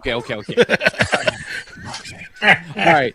So, if you run an AGM battery, you can pull the fuse out for the exciter for the for the actual alternator, and you put this diode in and put the fuse in and put that in line. What that does is it tells your alternator, hey, I need more voltage. If you have a higher current alternator, which I do, I have a Tacoma alternator in my FJ, fits right in. It's perfect, but it's a higher amperage output. So you put that diode in there, and it actually brings up the voltage about a volt to a volt and a half. So when you're running 13.8, it'll bring you up past that 14.6 to charge your AGM battery. And you're right. What's that? You're right on that. And I wasn't thinking about. See, I'm an old motorhead, so I'm thinking the old days. Because even your Toyota has a ECU under that seat. So yes, you've got to trick the ECU into even if you put the higher amperage alternator, you've got to trick the ECU. It's a $20 drop-in diode, and you drop the fuse in with it, and all that does is says, "Hey, I need more voltage." It brings it right up. It's actually a neat little trick. So my DC to DC charger, my Renogy charger, doesn't mind it either, because it regulates the voltage to the battery. So, and it keeps that up. Even lithium iron phosphate batteries require a higher voltage to charge than your standard 13.8 volt. I was going to say, doesn't the LiPo batteries typically like a 14.4? Yeah, they're 14.6 also. Yeah, some of them actually want 14.4, 14.6, somewhere in there. Yeah. Some of them actually want a higher voltage than that. Yep. There are some 15.8 to 17 volt that they want to recharge. Oh, yeah, Eric says 14.6 LiPo, so okay. I knew it was right in that ballpark somewhere. But yeah, it's 14.6. Oh, that went the wrong way. Oof. Sorry. Don't die on my stream tonight. Oh, no, I'm not gonna die. I promise. Oh, yeah. What, you want to die on Josh's stream, not yours? I got a question for you, Michael. If it's going to happen, happen. I heard absolutely no concern for Michael in that statement from Marvin there. No, I didn't either. No, but there wasn't. I'll be honest, there wasn't. We got a question for you, Michael. You know that. What was that, Dave? You've got a 12-volt inverter in the back of that Toyota, right? Actually, I don't. It's sitting in the garage. Inverter. Yeah, I have a 3,000 watt true sine wave Renogy inverter. And I think it might be going someplace else. And Colin, I will do that because I know there's a lot of Toyotas down there in Australia. And Colin, I can throw that up there. I can actually throw the link. Let me find the link real fast because it's a YouTube link. Let me find the link real quick to do that modification, and I'll drop it in the chat. All right, we're gonna take a quick I'll call it commercial break here for just a minute, guys. Again, we're just talking about operating for emergency power and operating emergency power with different sources and whatnot this evening here on Ham Shack TV. I'm Marvin, your host, W0MET, filling in for Josh Knight, who was enjoying some time off, and I think he went to he had a ticket for rate for being up with one of the was a race car driver, I think it was, or country Dale star. Jr. There you go. That's what it was. So he had that ticket for over a year. So he's like, "Hey, you got to host the show tonight." He's like, "Okay, cool." So we got that done. But go check out Ham Shack TV. Check out many of Josh's other episodes and some of his other stuff that he's done. And you can always go check out, and we'll talk about World Radio World Radio League and Ham Radio Prep. I try to combine the two and give Andy just a few minutes here to see what he has to say about any of that stuff as well. And Andy, take it away for us if I can get that to go smaller. Okay, who's messing Mike? You mess with me? No, Andy's coming up, so I threw this up for you. Okay. Oh yeah. Well, they can do that one too. Yeah, absolutely. Yeah. Yeah, well, first of all, remember, kids, CW is the only true mode. Here we go, gatekeeping. There we go. So we have officially launched Ham Radio Prep for Schools. We have applications pouring in. It's absolutely incredible and so cool to see the level of excitement in the amateur radio community over Ham Radio Prep for Schools. If you don't know what that is, Ham Radio Prep for Schools is a program that we're just launching this school year for any schools, home school organizations, colleges, anything that can loosely be considered a school or school group to apply and get. What was that? Not a Leering Center. Yeah, you can apply and get up to at least 15 I could confirm this over the week. At least 15 free seats, and if you have a larger class than that, let us know, and so we can work with you on getting you, the best deal possible. So that is live now. hamradioprep.com/schools. Go and sign up over there to apply so that we can get your name on our list, reach out to you, and start working with you to get the best solution for you. Over the weekend, one of the biggest events in amateur radio took place. World Radio Sport Team Championship 2026. This it's one of the biggest events in ham radio contesting anyway. And we were so happy and so privileged to be the live online scoreboard for WRTC 2026. James, he went to the UK. He's still in Europe, decided to take a 2-week vacation while he's out there. So we have been holding down the fort while he's gone, but it was absolutely incredible. I mean, it was incredible. We had well over 250,000 contacts logged, hundreds of hunters, plus all of the competitors were streaming their contacts into World Radio League onto the leaderboards, and it was really amazing to watch. And if you have a chance to go check some of the videos out from the WRTC YouTube page, go do that. Definitely, it was absolutely insane, a smashing success. I can report that none of the equipment or just lost platforms. You lost my audio? Oh, there it must be on your end. On your end, Michael. We're good here. Oh, okay. So I can report that none of the equipment failed. None of the of our equipment. None of our equipment failed. None of the pies failed. They had one or two stations that had a network failure on their end. So That was the only issues, but it was a smashing success, and we had the provisional top 3 listed on our leaderboard for a full day before they announced the winners, and of course that lined up perfectly. So you made me dizzy, Marvin. Well, I was trying to get the bigger pictures again back, and I don't see where they're at. Michael, if you see that, we'll go with that. Yeah. So it was really incredible to be a part of that, and the top 3, of course, after their adjudication and all that, they stripped out some contacts due to some missing. I think they had some conflicts with some of the exchanges and that type of thing. But anyway, they still, even after all that, our top 3 matched their top 3. It was beautiful. It was amazing. It was so fun to be a part of that.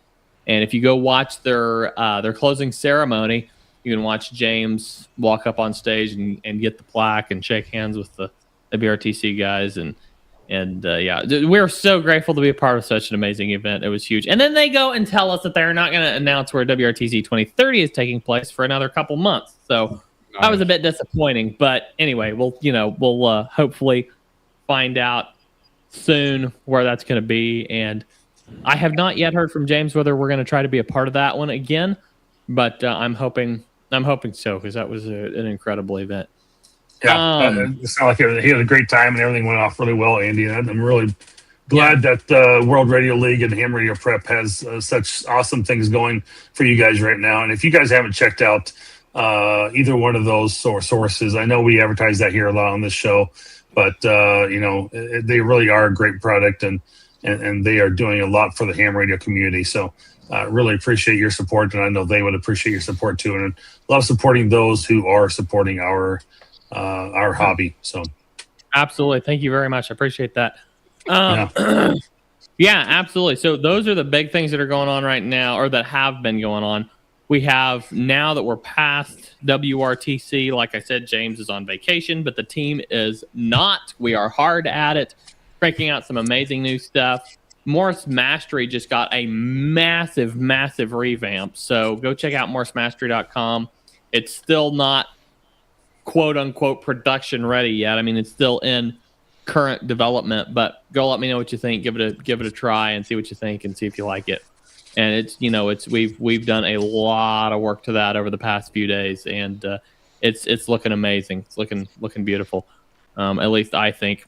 Now, I'm not trying to brag, but I think it turned out well. So go check that out. Let me know what you think. Send in feedback using our send feedback button. If you have any issues, just let me know. I'd like to. Anything else, Andy?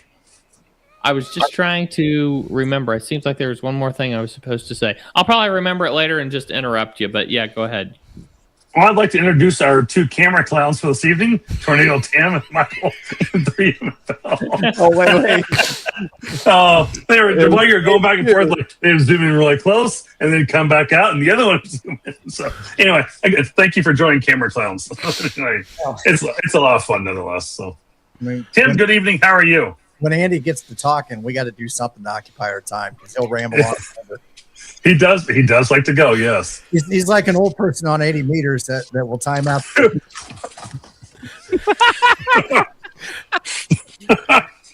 We didn't say you had to leave, Andy. We just give you a hard time. Wow. I don't have to listen to this. I can go in the house and go spend time with my wonderful little family and not listen to this. No, I'm kidding. Oh, I about lost my drink.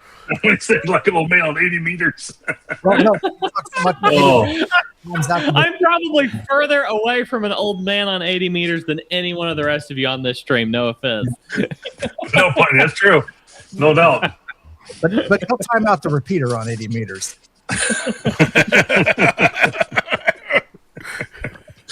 Oh, that's funny.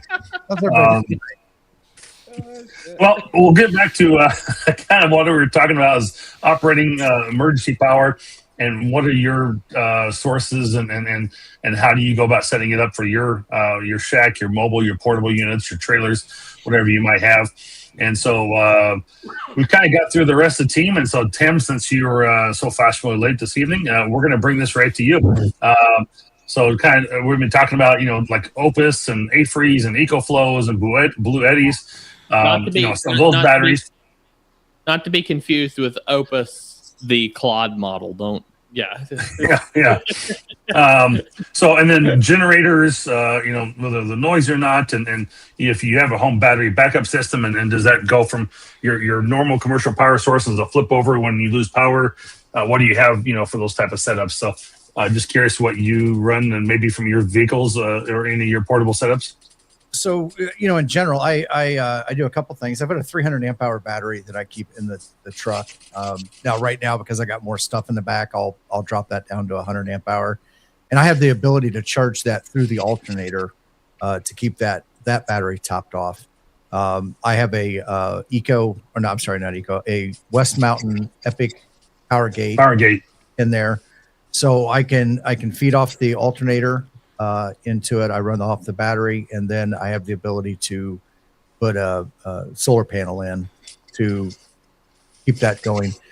So I haven't gotten it installed yet. I do have a 100-watt solar panel that sits on the hood of my truck. Yes, it'll sit on the hood of my truck, and then it just feeds into the system there.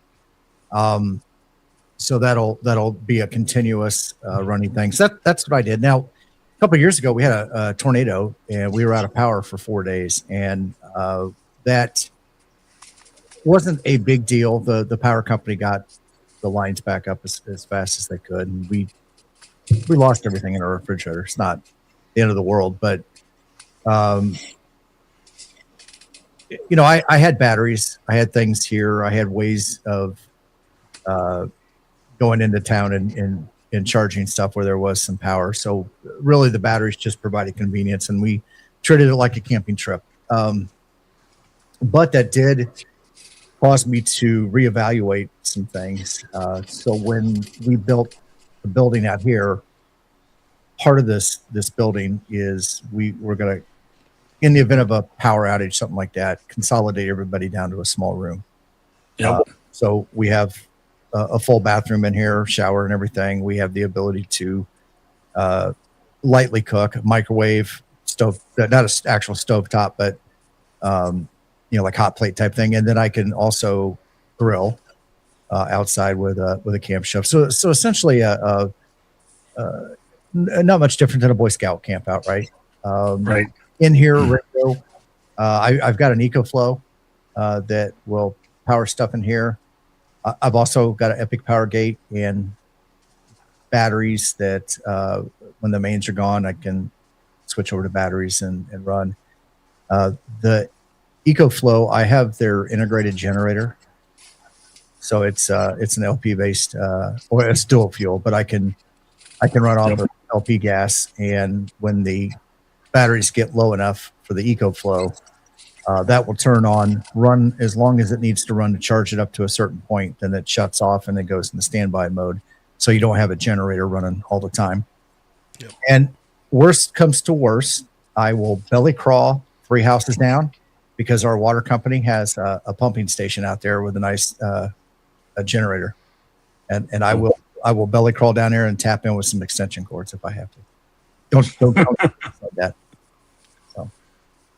Yeah. It's not like a very nice setup, and that that's at my place in Wisconsin there. I've got kind of a small shed. It's a small studio. Again, we can use microwaves, hot plates, and grills to cook what we need to. And we've got my monitors are set up with battery backup. For keeping those up and running on the system if I need to, and then the one Mac Mini as well. And then I'm slowly trying to work on getting the radios and I've got the firewall, the switch, and the modem all setting on the Opus battery backup, but I really need to get some batteries on a different battery backup as well. So they're kind of spreading some of that love around for all the different devices. So it's not all sitting. I had all sitting on one Opus battery, and that was just way too much overload for it really to keep it running for a very long time. Yep. So the fact that I can break it off and put some stuff in smaller chunks, that will be a much better way to go for that. So that's kind of what I'm looking at doing. for that, and I've got an Epic Power Gate as well that I can pull in, and I'm probably going to be putting that in pretty quick with that solar panel. It's a little, just a 50. I mean, I could go to a bigger one if I needed to, but the one I'm going to put in is just a little 50 amp or 50 watt. I'm sorry, 50 watt hours solar panel. It's not very big, but I'll just put up against the side of the shed and you know, let it collect what it can and keep it topped off whenever it needs to. Yeah, I mean, it's always worth having something and being able to have some type of setup for powering your items, again, whether it's your refrigerator or if you just need to, you know, turn on a hot plate or something. At least you got some source of power or something to be able to do that, and that's I think that's important to have. And as I kind of said in the beginning, is like I found myself this weekend without some battery power for doing some mobile operating, and that really just got me started. And then my Flex radio went offline through some type of little power surge or something earlier last week or midweek at some point, and because I don't turn into it every day. And I didn't have that on the battery backup either. So it's like, what I need to do to set it's like, this would be a great topic tonight, having some relevant recent cases that I haven't got myself prepared to where I need to. And as Dave mentioned earlier in the stream, was like, it's one of those things that, you know, being winter field day and we just came off summer field day, I should probably be better prepared for that. But I've also, to my own excuse here, is that I've actually switched over my whole network rack recently and moved a bunch of stuff around. So some of that is just a matter of having my time and my weekends there to be able to get it back installed and back up again and running. So I haven't had time to really get all that put together. But, you know, I don't want to be so late that it's too late when the game is really needed to be. You know, when the game is on, I don't need to be, you know, pressing and trying to get myself to have that done then. Again, I was operating under a controlled situation this past weekend, trying to do some weekend contesting with the 705 and a little 100 watt amplifier, and I was under a controlled environment. But if it really came down to a true emergency, you're going to be under more stress and more panic and stuff. So you want to try and get all this stuff done ahead of time and not wait till the midnight minute to get this done. So, you know, it's good to have some of those sources and things done ahead of time. So. Well, I think I think people who go out and activate Parks on the Air, Summits on the Air, Wally Worlds on the Air, a lot of that kit's generally put together, and they're functioning, and so, you know, some people are doing it where they're using it as an activity as they travel around the country. You know, RVing and stuff like that. So to a certain degree, but the rest of the people that don't do that every day, you're right, Marvin. I mean, that's something you have to think about. And if everything is fine and dandy, and then all of a sudden, like I did, I had a kind of eye-opening event when that tornado came through about 1,000 feet from the house, and it could have been a very different story. Yes. You know, well, and that's lucky. And that's kind of where, like, I went to Alaska and I came back and I didn't put my batteries back in my bag. And so when I went to go use it this past weekend, all of a sudden I'm going, oh shit. It's like, I don't have, you know, my battery back in my bag again. And, you know, I didn't really think about it. It didn't cross my mind. I'd stuck it up on the shelf and said, all right, I'll put it back in the bag later, whatever. I'll make sure it's, you know, topped back off and charged. And I just never did it. And so then I went to go use it and it's like, I don't have it now. So yeah, it's importance of having a checklist and stuff too, and having those things every once in a while. It's even good if you have a checklist that you go through and check what's in that bag for that checklist to make sure you haven't taken something out. It's like, oh, I'm going to go borrow this USB-C cable because I know I've got one in this bag. Mm-hmm. And then you go pull it out and you go, or, you know, it's fine. And then you go back to, you go next week and go do POTA and go, where's the USB-C? Oh, crap.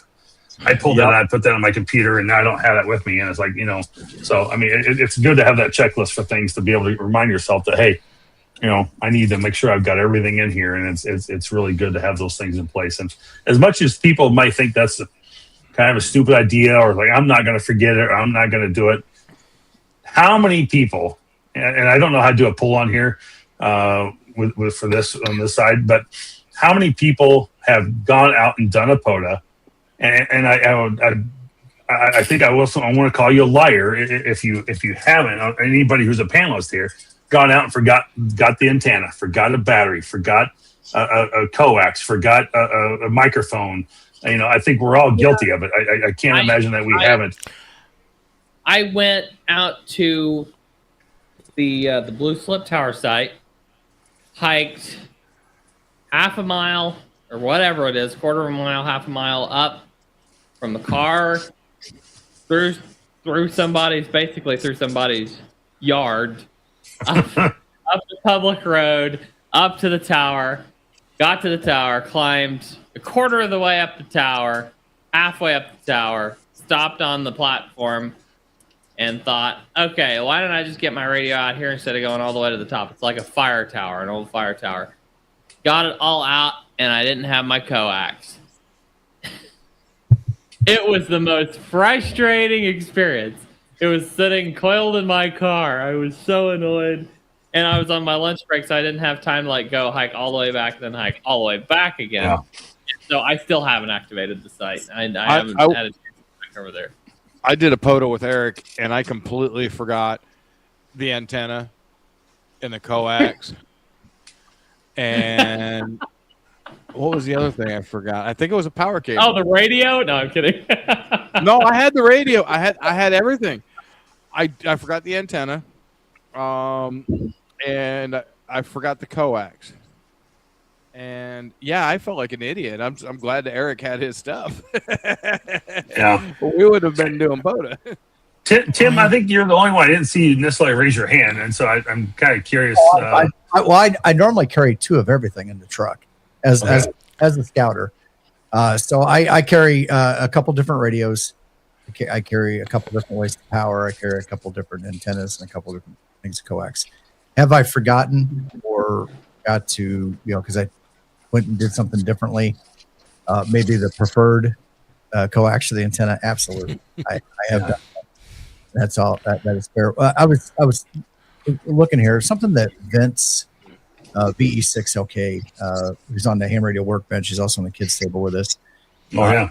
He has mentioned on his YouTube, not on his YouTube channel, on his personal website, he has a checklist. Now it's a form that you can go VE6LK.com. Yep, VE6LK.com. But he's got all of his equipment that he takes it with him. He checks it off. He knows what he needs, and everything. So it's kind of you could use it, use it for yourself, and adjust some things that like he's got some things in there like nut-free snacks or whatever, power bars, but not only just radio gear, battery packs, IT stuff, right? So. Mm-hmm. Extra USB cables and everything. Folding chair, pillow for his butt, I guess. I don't know. It's his pillow for. I'm just looking to see where that. I see his website. I'm just looking to see if I don't see it under. It says propagation stuff, presentations and media, Canadian list, swap shop listings, Vincent swap shop, Radio Go Kit. Maybe it's under Radio Go Kit. Let's see. A gear. Awesome. Yeah, I think it's gear and advanced B1. I'm sorry, which one? Awesome guy, by the way. He's an incredible guy. Great guy, Vince. So if what was it, Tim? Ham Smarter with VE6 LK tools, and there's they're all right here link. Takes you out to a Dropbox. Colin, you don't need a link. You live there. Oh no, that's Canada. Okay. Yeah. He's on the opposite end of the globe. There we go. I see it now. Yep, gear checklist. So something, and he has got a lot of. He puts a lot of those lists together, and all kinds of things. Like there's one on there for velocity factor. There's battery voltage, and he makes those all available. Oh, yeah. And take them and use them as you need to, and if, like, for example, the gear list, modify it for yourself so you've got something to go back to before you go out every time. Right. Because the worst thing that can happen, and I'm lucky. I'm 5 minutes from the park, maybe 10 or 15 if I want to go to like where I go to live stream at from the house. Where he lives in Canada, it's a couple hours, hour and a half to get where he can activate. So, and if you get into some areas, I guess Texas, right? There's a lot of open space where parks aren't as plentiful, and so you could end up driving for a couple hours. And worst thing you can have is drive a couple hours and get there and find out you didn't bring the cable or the coax or the one thing. So, right.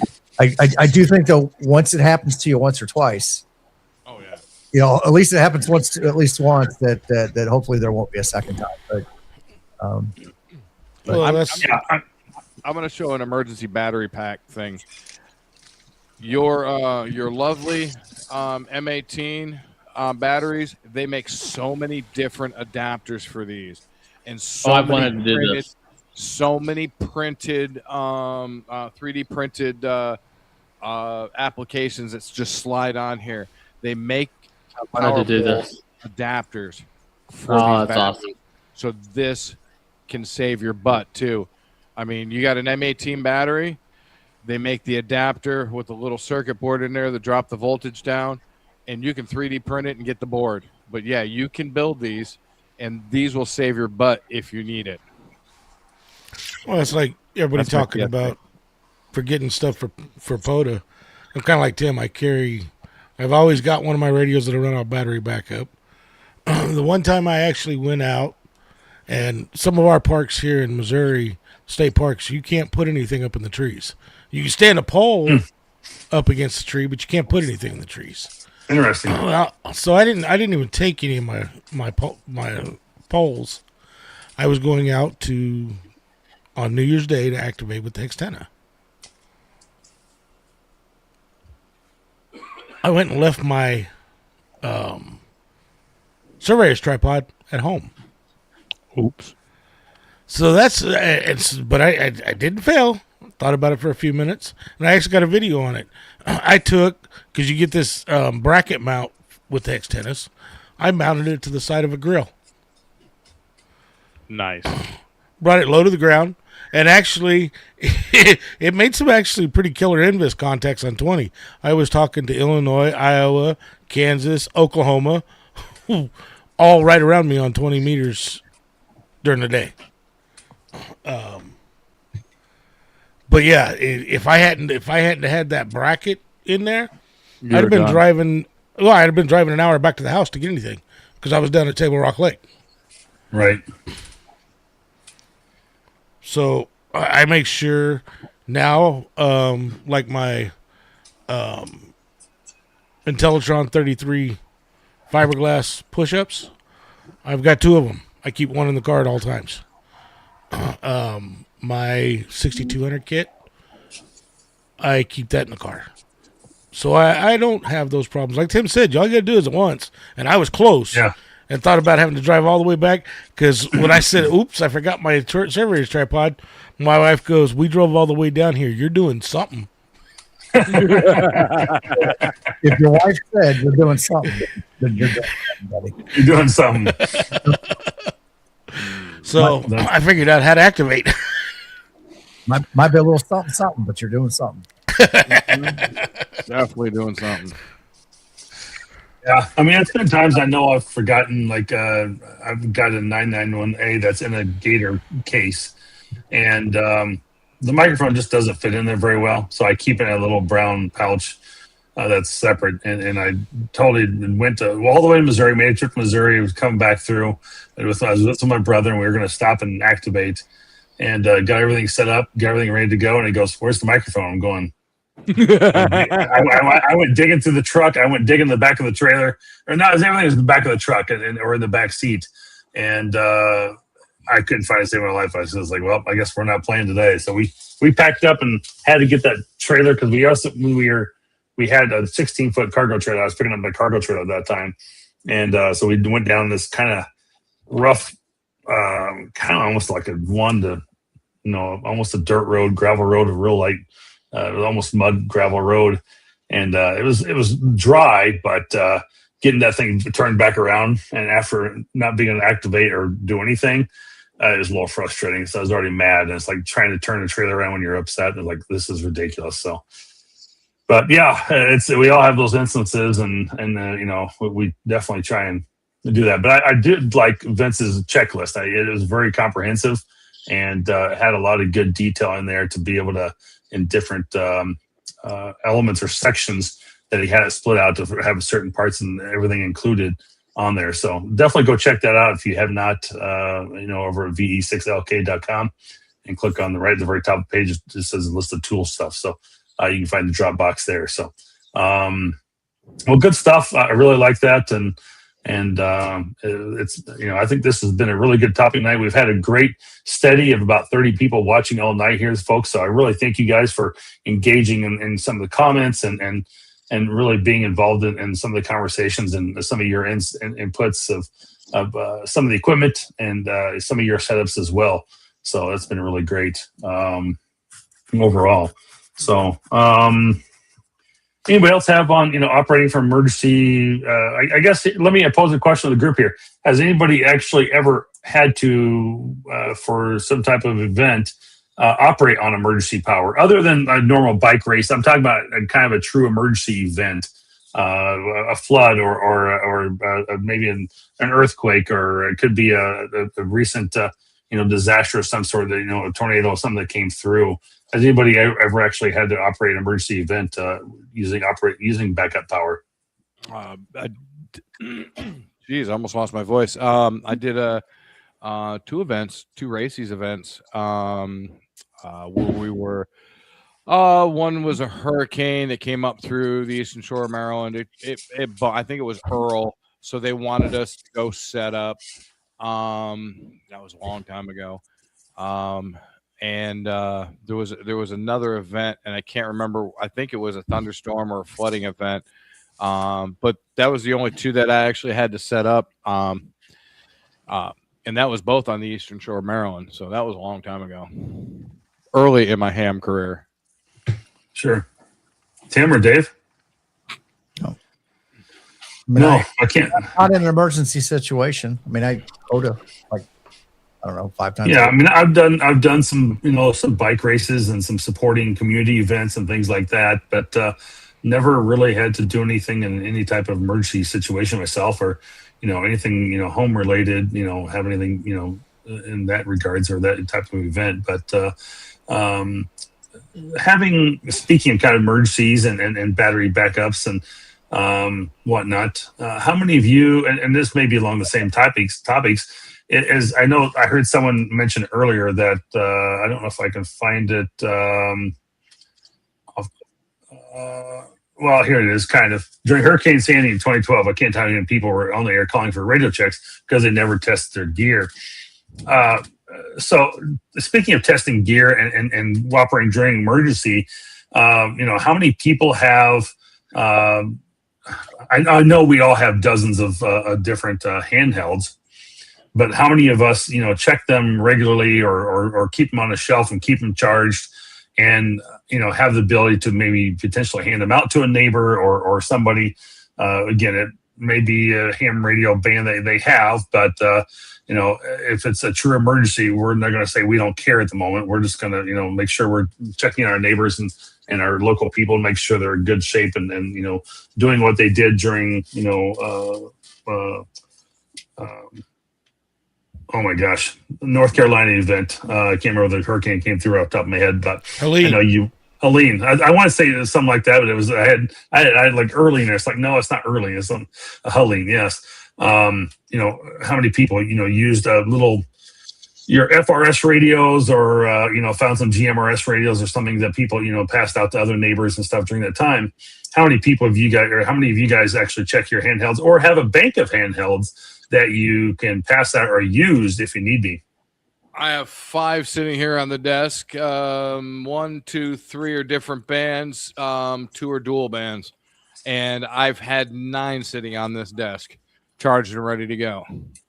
So yeah, that's one thing. I Tracy comes over, she needs a radio, boom, and I'm actually going to be giving her one just for grins and giggles. Yeah. Dave? That's what I was counting. I probably about the same thing. I've got about 9, and I always keep at least half of them charged at all times. Okay. And plus, I've got a couple GMRS radios. So. Yep. The mini, baby. Oh yeah. You need a bunch of those. Throw them together, charge them up. USB-C, ready to go. Tim? Mine's right here. Okay. What is that? It's the mini.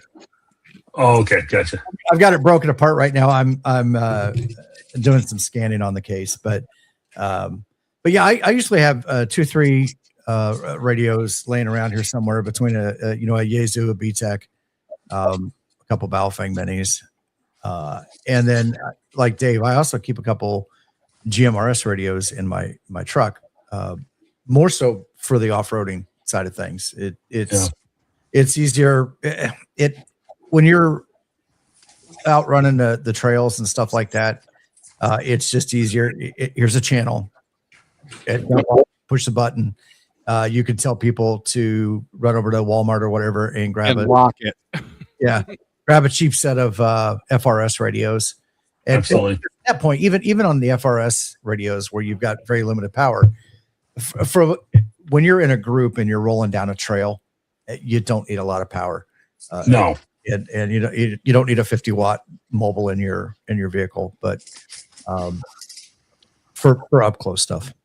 I go out with a couple guys that don't have radios, and I always throw in my mini. Here, let's go out and play. It's happened recently. It's happened recently quite a few times because they don't have radios in their trucks. So. All right. Andy, how about you?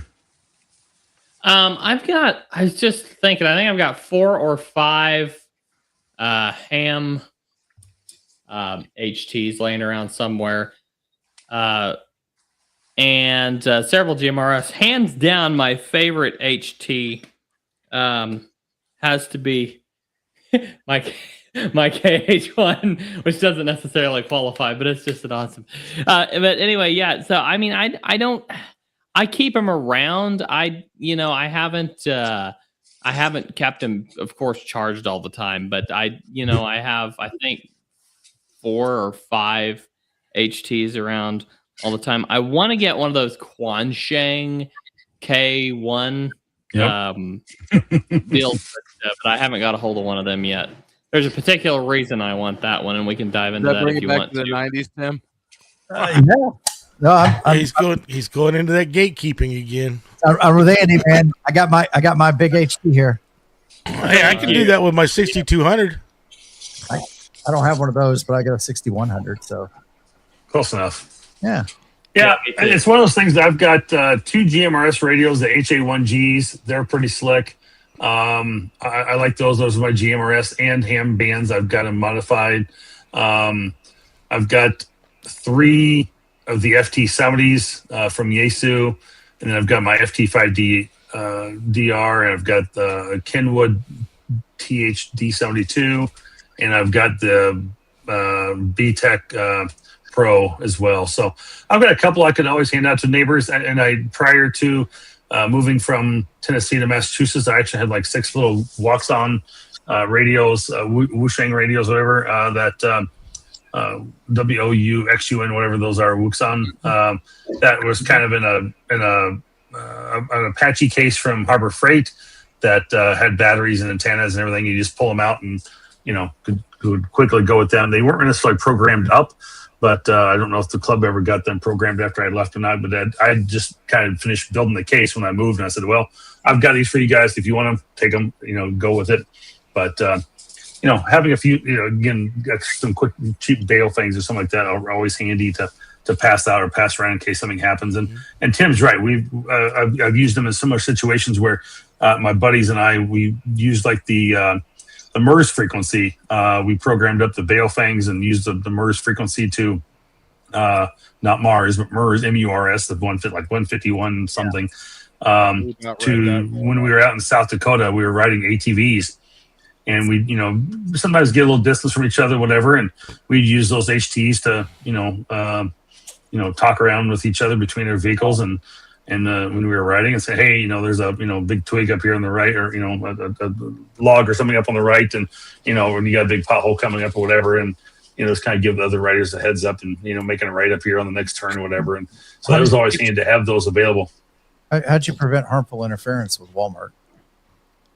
Well, we're in the middle of South Dakota. I mean, there's not Walmart in 100 miles. Hey, you sure? I'm pretty sure. I mean, that's the joke. Of course, yeah. But yeah, Walmart uses MERS. Walmart actually uses UHF. Yeah, they've actually switched over to actual business band now, Tim. Yeah. All right. The majority of them. There's still a couple because there was one in California that was still on it and started getting on my grandson telling him they had to get off that radio. Oh.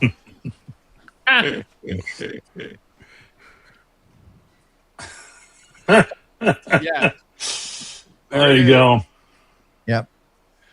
Yep. This The old is big my flexor. tactical radio. Is that an abri? I think it is. Ooh. It looks like an abri.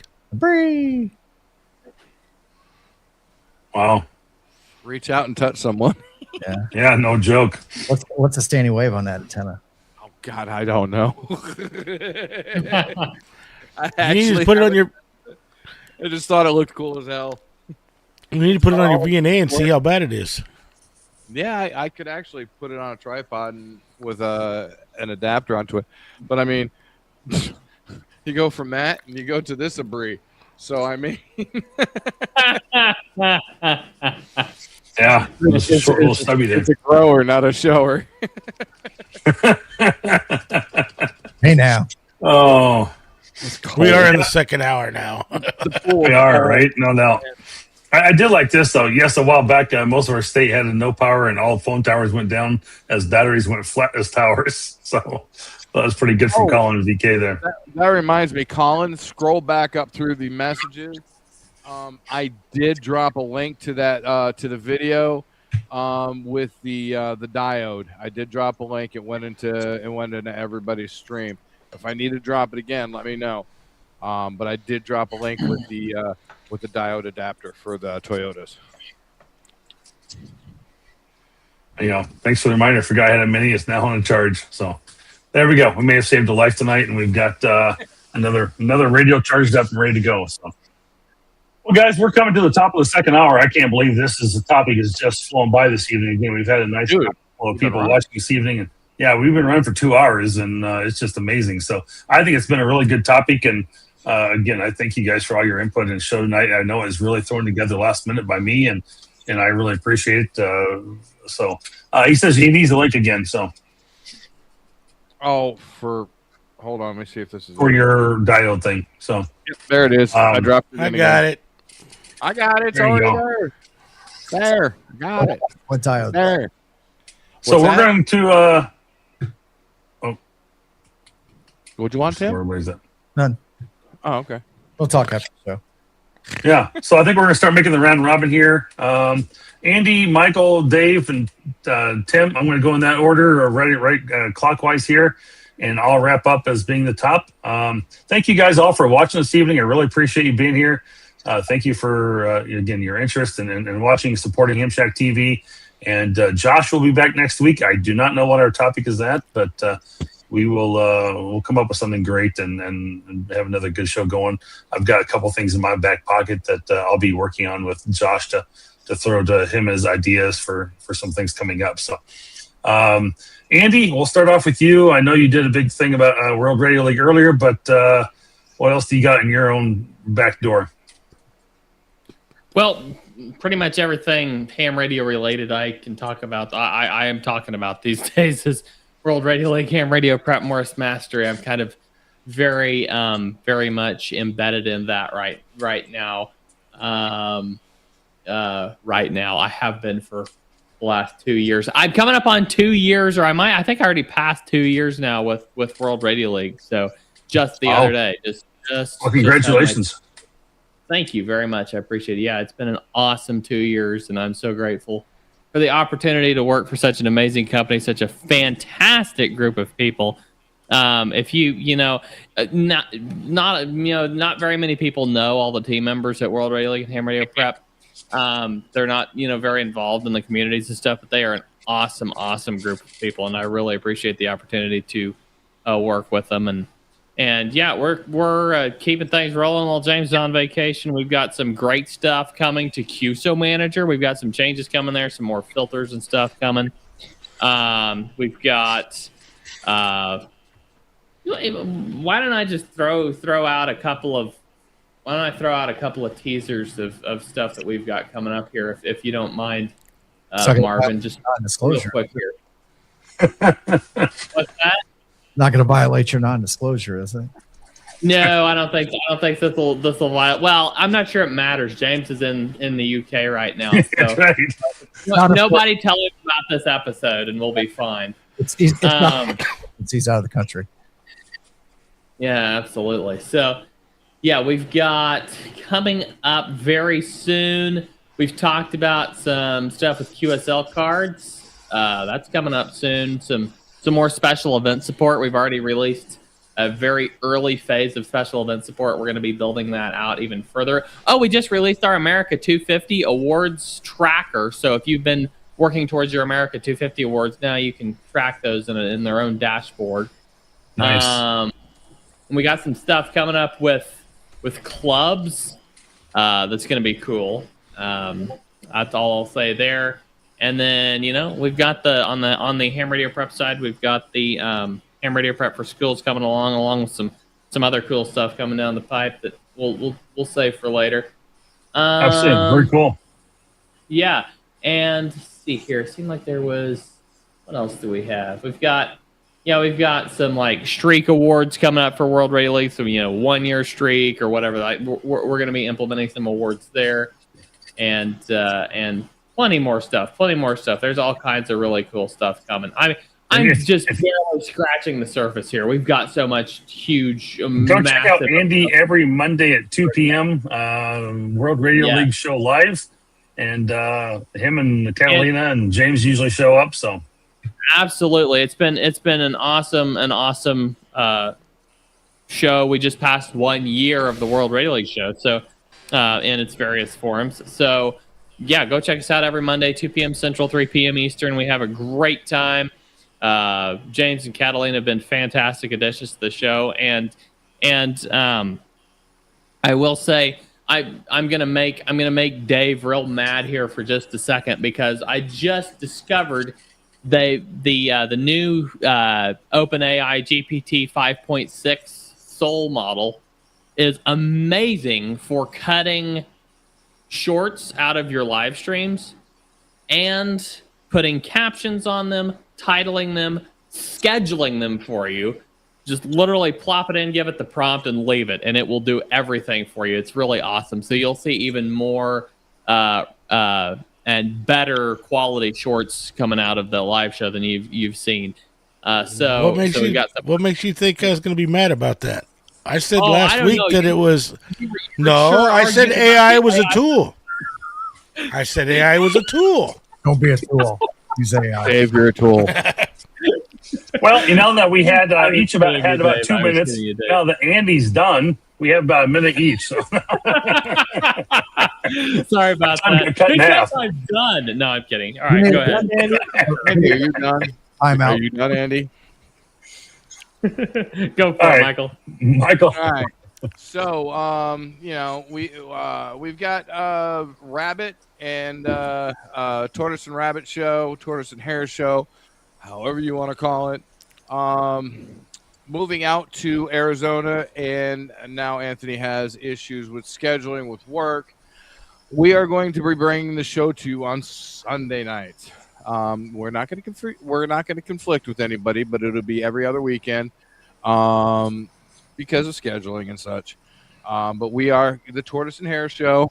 Will be longer, it'll be bigger, and it'll be furrier. So we are speaking of furry. There's a couple furries right there. But we're gonna have a blast. We're constrained on time and stuff like that, so we are moving it. So it will not be this weekend. It will be next weekend. But beginning of the week, we'll drop the header for it for the live. So What time? It'll be 4 o'clock my time, 4, 5, 6. It'll be 4 and 7. Obviously, my time, 7 o'clock Eastern Standard Time, 6 o'clock, probably Dave's time. That's some tank. What's that? I think Tank streams at 7 Eastern, so 6 Central. Yeah, so we're not going to try to interfere with anybody, but we figured out every other Sunday would be good. So that's what we're going to be doing on the ham radio world. This week is actually supposed to be cooler, so I can probably get out and get my truck worked on, get my battery straightened out, get everything taken care of in the truck, because it is monsoon season, and I have been using the truck quite regularly every day. But work is going to be fun. So if you're in the Arizona area and you're a ham radio operator and you need some work done on your mobile rig setup, give us a call. Durham Communications, we'll help you out. We're actually kind of wanting to help out more hams in the area, so that ought to be fun. But other than that, what's that? That's very cool. Yeah, well, I talked to my GM, and because I'm a ham, and they've done quite a few ham jobs, but they want to be more out there for the ham. So every time we do something for a ham, I'm like, hey, pass it along. So what are you giggling at? What kind of jobs? All right, just checking. Okay, all right. So, but yeah, it's like been a really wet week in Arizona. I think we probably before Tim did. You made the teacher laugh. Oh yeah. So, but yeah, we're Arizona's wet this past 2 weeks. Lots of dust storms, lots of shush, Dave. Lots of dust storms and lots of rain. Actually, Thursday, Friday, and Saturday, it's supposed to be quite damp, quite moist. I knew that was coming out. I was just waiting for it. Oh, right. Dave, on to you. Thank you, Michael. Dave, on to you.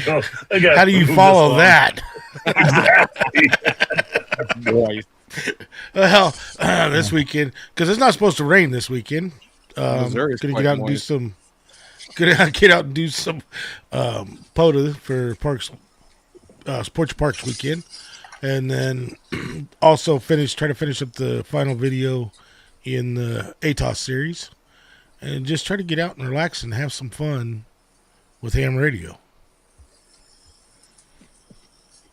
You're telling me ham radio is stressful? No, work's been stressful. So I want to get out and relax. Oh, okay. Yes, indeed. Come on, Jimmy. Mr. Tim. I think, Dave, that's why I've got so many contacts, because I live so close to the park. That is my refuge from work stupidity. I go over there and start working contacts as fast as I can to forget about everything. So, well, you were making contacts right before you came on here this evening. How many did you make? Mm-hmm. I was up to about 90 tonight. Oh, wow. So, I operated from about 7 to 8, 15, 8:20. Wow.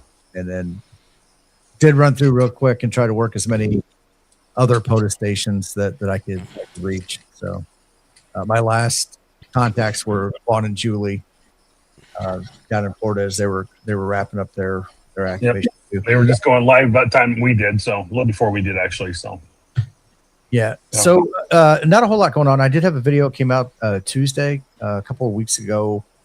Prep Ham Paul had gave away some first aid kits. Not gave it away. They were giveaways, and I actually won one. So I think that's the first thing I've actually won in a long time.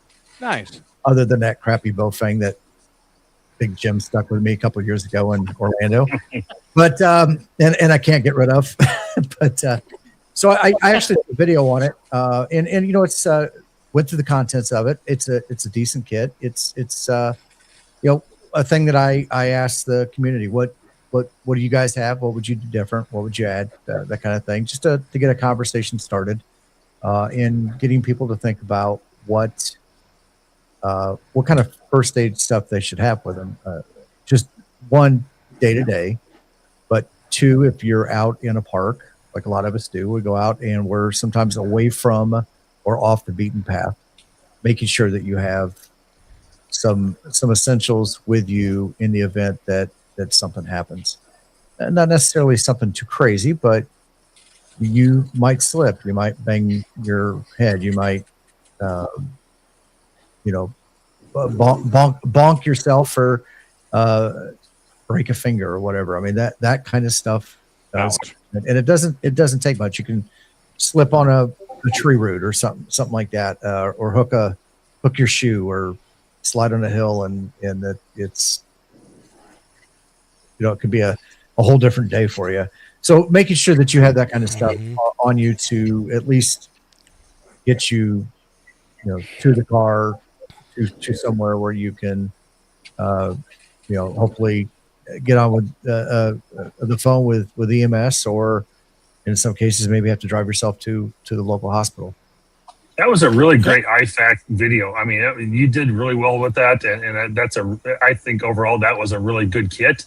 And I wouldn't be surprised if Pep Paul had put the link in his channel, which I'm sure he did, that they sold a lot of them through Amazon, and I think they were fairly reasonable priced as well. So not bad.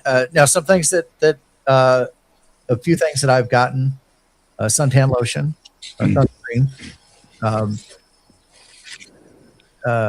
some kind of pain medication, Tylenol, Advil, aspirin. If you're in the military, you know that 800 milligrams ibuprofen is the Motrin. Motrin, baby. IV boo-boos, I think they refer to them as. There's maybe some different things, and a lot of it, I guess, kind of depends on where you're at in the country. Like up north, the state birds are mosquitoes. Yes. And down south, it's something different, and somewhere in between. Well, Louisiana, the mosquitoes are dinosaurs. Yeah. One thing I add to my kits like that, though, and people, why? And it's from my days working the steel industry and stuff. Aloe vera gel, 100% aloe vera gel, not some of this cheap stuff off of because you get a burn that actually will not only help with the pain on the burn, but it helps with the blistering on a burn. Yeah. Yeah. One of those things, you talk about mosquitoes up north, but down in Florida, they have a thing called no-see-ums. And they're super microscopic, small little things, but they itch like a son of a gun. I got them a couple years ago. I was down there for Orlando. After Hamcation, I went down and activated the park. Oh, I had to go get medication. They just ate me up like no tomorrow. I had no idea what was going on. I thought they were just little gnats, and I came home, my leg was practically swollen. It was like, it's like those are called no-see-ums. Like, because you don't see them. So they're super small. Fire ants. Chiggers in Tennessee. You don't see them, but they bore right into your skin. Oh, God. Chiggers are terrible. They have fire ants, and those little buggers, toxin, whatever, I don't know what they've got, but they burn. They sting. And some people are highly allergic to them in the sense of that it's going to cause them a lot of pain and problems. And then people that it doesn't even faze them. There's some people, fire ants will actually send them an anaphylactic shock. Oh, I bet, yeah. Yep. Tim, just one last thing from you quick, unless you have anything else, but just making sure you're going to be operating in the park on Sunday again, recording? Absolutely. So Sunday, I will be there for the regular Sunday live stream from the park. And as David mentioned, it is Support Your Parks weekend. So all you got to do as a hunter, one contact the entire weekend. Yep. One contact you got to make with somebody in the park, and that will get you a beautiful certificate suitable for framing. And then if you are an activator, you just need to 10 contacts. I think you actually will get a certificate for just one contact, but obviously if you're going to go get the park activated, get your full 10. Well, I tell myself I got to have 11, so I've got a insurance. He's an overachiever. You have a little insurance, a little buffer there for sure. Real quick, I want to follow up with your guys. Michael and Dave, you guys are still in a little bit of a competition back and forth for channel numbers. Tell us the group where we're at real quick. I'm at 307. Last I looked, I was at 391. And what the competition is if I beat them to 500, then I will add to their giveaway that they're going to be doing on their stream. Well, it sounds like Dave there quicker. So everybody in the chat, go to Dave's channel and subscribe. But don't forget, your kids, every one of your kids has a Google account at school. Dave is friendly, so I wouldn't worry about it.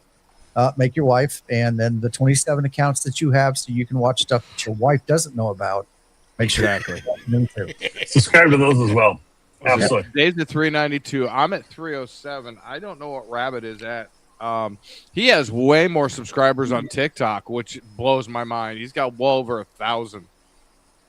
Wow. So yeah, his TikTok blew up, and I was like, "Holy smokes!" And he's like, "Yeah, but my YouTube is the same damn thing, and I can't get anybody to subscribe." So if you haven't subscribed, go over to Rabbit Ham Radio at YouTube.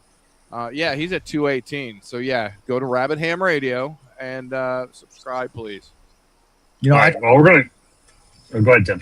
I was gonna say I tried, and it's so weird because what one channel or one person does well on one social media, they won't necessarily do well on another.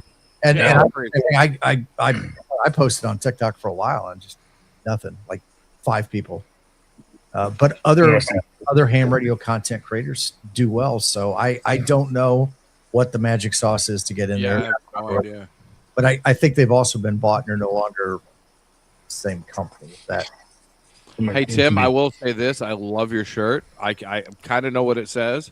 Yeah. It says taxation is theft, and it's got the Monopoly guy on there. I got to say the Monopoly guy. Big compliance required. Yeah, exactly. Compliance required. Yep. So our friends over at TriStar Trading Company have all kinds of nice. Yep. Well, I have a couple things before we check out here. We are over time on 2 hours here, but go check out KG6NLW, Frank's channel. He should be going live stream right after us here. So we're going to make sure we get time for him to get in there. Real quick on my update, I'll be doing some 3D printing on those USB to C to power pole cable event devices that I talked about earlier this week. I've got all those coming in, and they have arrived. I guess I just need to get over to my place in my place in Wisconsin. And I'll get those boards or power poles soldered to the little PCB boards for the USB-C and 3D print those cases, and I'll be putting those in my power packs. Hoping to operate just a little bit. I think it's going to be kind of warm and hot weather here in Wisconsin, and so we're looking forward to being able to operate inside a little bit over the weekend. Yeah. CW, the only true mode. It's going to be hot here too, Marvin. No, it is exactly. That's what I said. I'm going to go operate in the afternoon and spend some time in the shack operating. I didn't get to do so much last weekend from the porch. And talking about social media, I stuck a little image. I took a picture of my 705 with my laptop or iPad using the World Radio League logger. Andy, you'll appreciate that. And I put it out on. I was sitting on my patio overlooking the lake, and I said it was a beautiful Saturday morning for operating POTA, porches on the air, and I got a lot of likes out of that actually on my Instagram page. So go follow me over the Ham Radio Guy on Instagram, and it's really I've got quite a few posts out there. I've been on there for quite a while, for probably the last 6 months or so now. And got quite a few followers, and it's a lot of cool information there. And then I've got the new podcast coming out this next week. We're going to be talking about portable operations, and I've got my new partner, Andrew, as the co-host of that show. And we're not necessarily going live stream with those yet. They are pre-recorded, but they do upload to all your Apple Podcasts and all your other platforms. Spotify doesn't do the video portion, so it may not be on Spotify. I keep getting a warning message that Spotify may kick me if I continue to upload videos, but so far I haven't seen that happen. But you can always find me on Podbean as well, and I just thank you guys for support there. channel does continue to grow. Real quick, I've had 2 meetings Winter Field Day this week. It's been a really busy week with that. We're starting to really ramp this up, and Winter Field Day is coming along. We're working on a new image for 2027 for our shirts, and hopefully a new store, a new merchandise store will be popping up here on our website in early September. So I don't know if I'll be able to get it up before then, but that's kind of what we're looking at. And would really been it's really going along well. So Andy, you got one last thing? Yeah, can I just say we are looking very much forward to working with you guys again this year for Absolutely. Winter Field Day. Absolutely, 100% for sure. So we greatly appreciate it. And Tim, you had something? Yeah, no. Okay. I was gonna give Andy a hard time and say that I heard on the internet that the world. I'm sorry, I heard on the internet that the Winter Field Day guys. Radio League was taking over Winter Field Day. I heard on the internet that the Winter Field Day guys were looking. They were going to issue a request for quote for a new logging program specific. Wow! I tell you what, it just goes to show you can't trust everything you hear on the internet, huh? Despite popular opinion. See, I like Rockets and Radio. I knew I liked Rockets and Radios for a reason. Winter Field Day is the best field day. Hey, in all fairness, it's 78 degrees every day of the year in Guam. So yeah, right. And be comfortable. And Winter Field Day is going to have FT8 this year? No, you did not hear that correctly, Frank. So it's funny. But we are doing some special things. We're having special event stations, probably some slow scan television, things like that. So we do have a lot of cool things we're coming up with and doing. So can I request Feldheld as the digital mode of the contest? That is actually made like a little bit of a cat out of the bag. It's one of those that we are seriously considering as the option for this year. Yes. Oh, okay. I love it so much as a longtime IT person and actually somebody who worked on dot matrix printers. Feldheld is the kind of the basis of dot matrix printing. Sure. Okay. Yeah. I didn't know that, but yep. It's something we have actually seriously we're kind of looking at as maybe one of those options this year. So it's been mentioned more than once. I'll put it that way. So I'm not saying that is going to be the absolute at the moment, but it has a very good high-ranking chance to potentially make it as the option for this year as a new operating mode. And part of this is just I want to get going because I know I want to get over to Frank, but and you guys are hanging in there, and I greatly appreciate you guys hanging in here. We've had a good group, steady flow of watchers all night long. So, but we really do. We've done like Riddy, and we've done Olivia, and some other stuff, and it's like I really like trying these different digital modes that people don't necessarily get to use or spend a lot of time with. So that is one of our objectives, to continue to bring some of those things back and give people an option to try it and explore it. And maybe they've never done it before. They didn't even know a damn thing existed.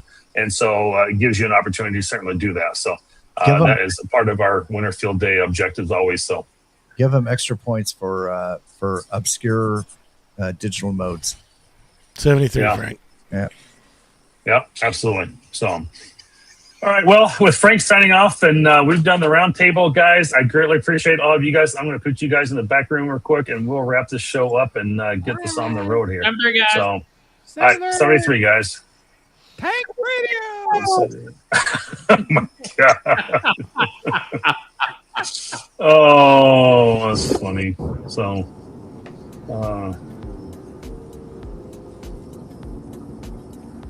how that doesn't sound like the right. Come on, man, figure it out. No. I dropped the microphone. Yeah, drop the microphone. Here we go. All right. Well, folks, I just appreciate you joining in. Appreciate you being part of here this evening. And I don't know why I got the one on the live. We're not beginning, we're ending. There we go. There's the right one. So I'm glad I picked up on that right away. But we appreciate you guys watching and being part of this show this evening. And we'll look forward to seeing you back next week. and also being here with Josh. So he'll be back, and we'll get some of that straightened out. Very well, and have a good one. 73, y'all. Appreciate it. Diabetes.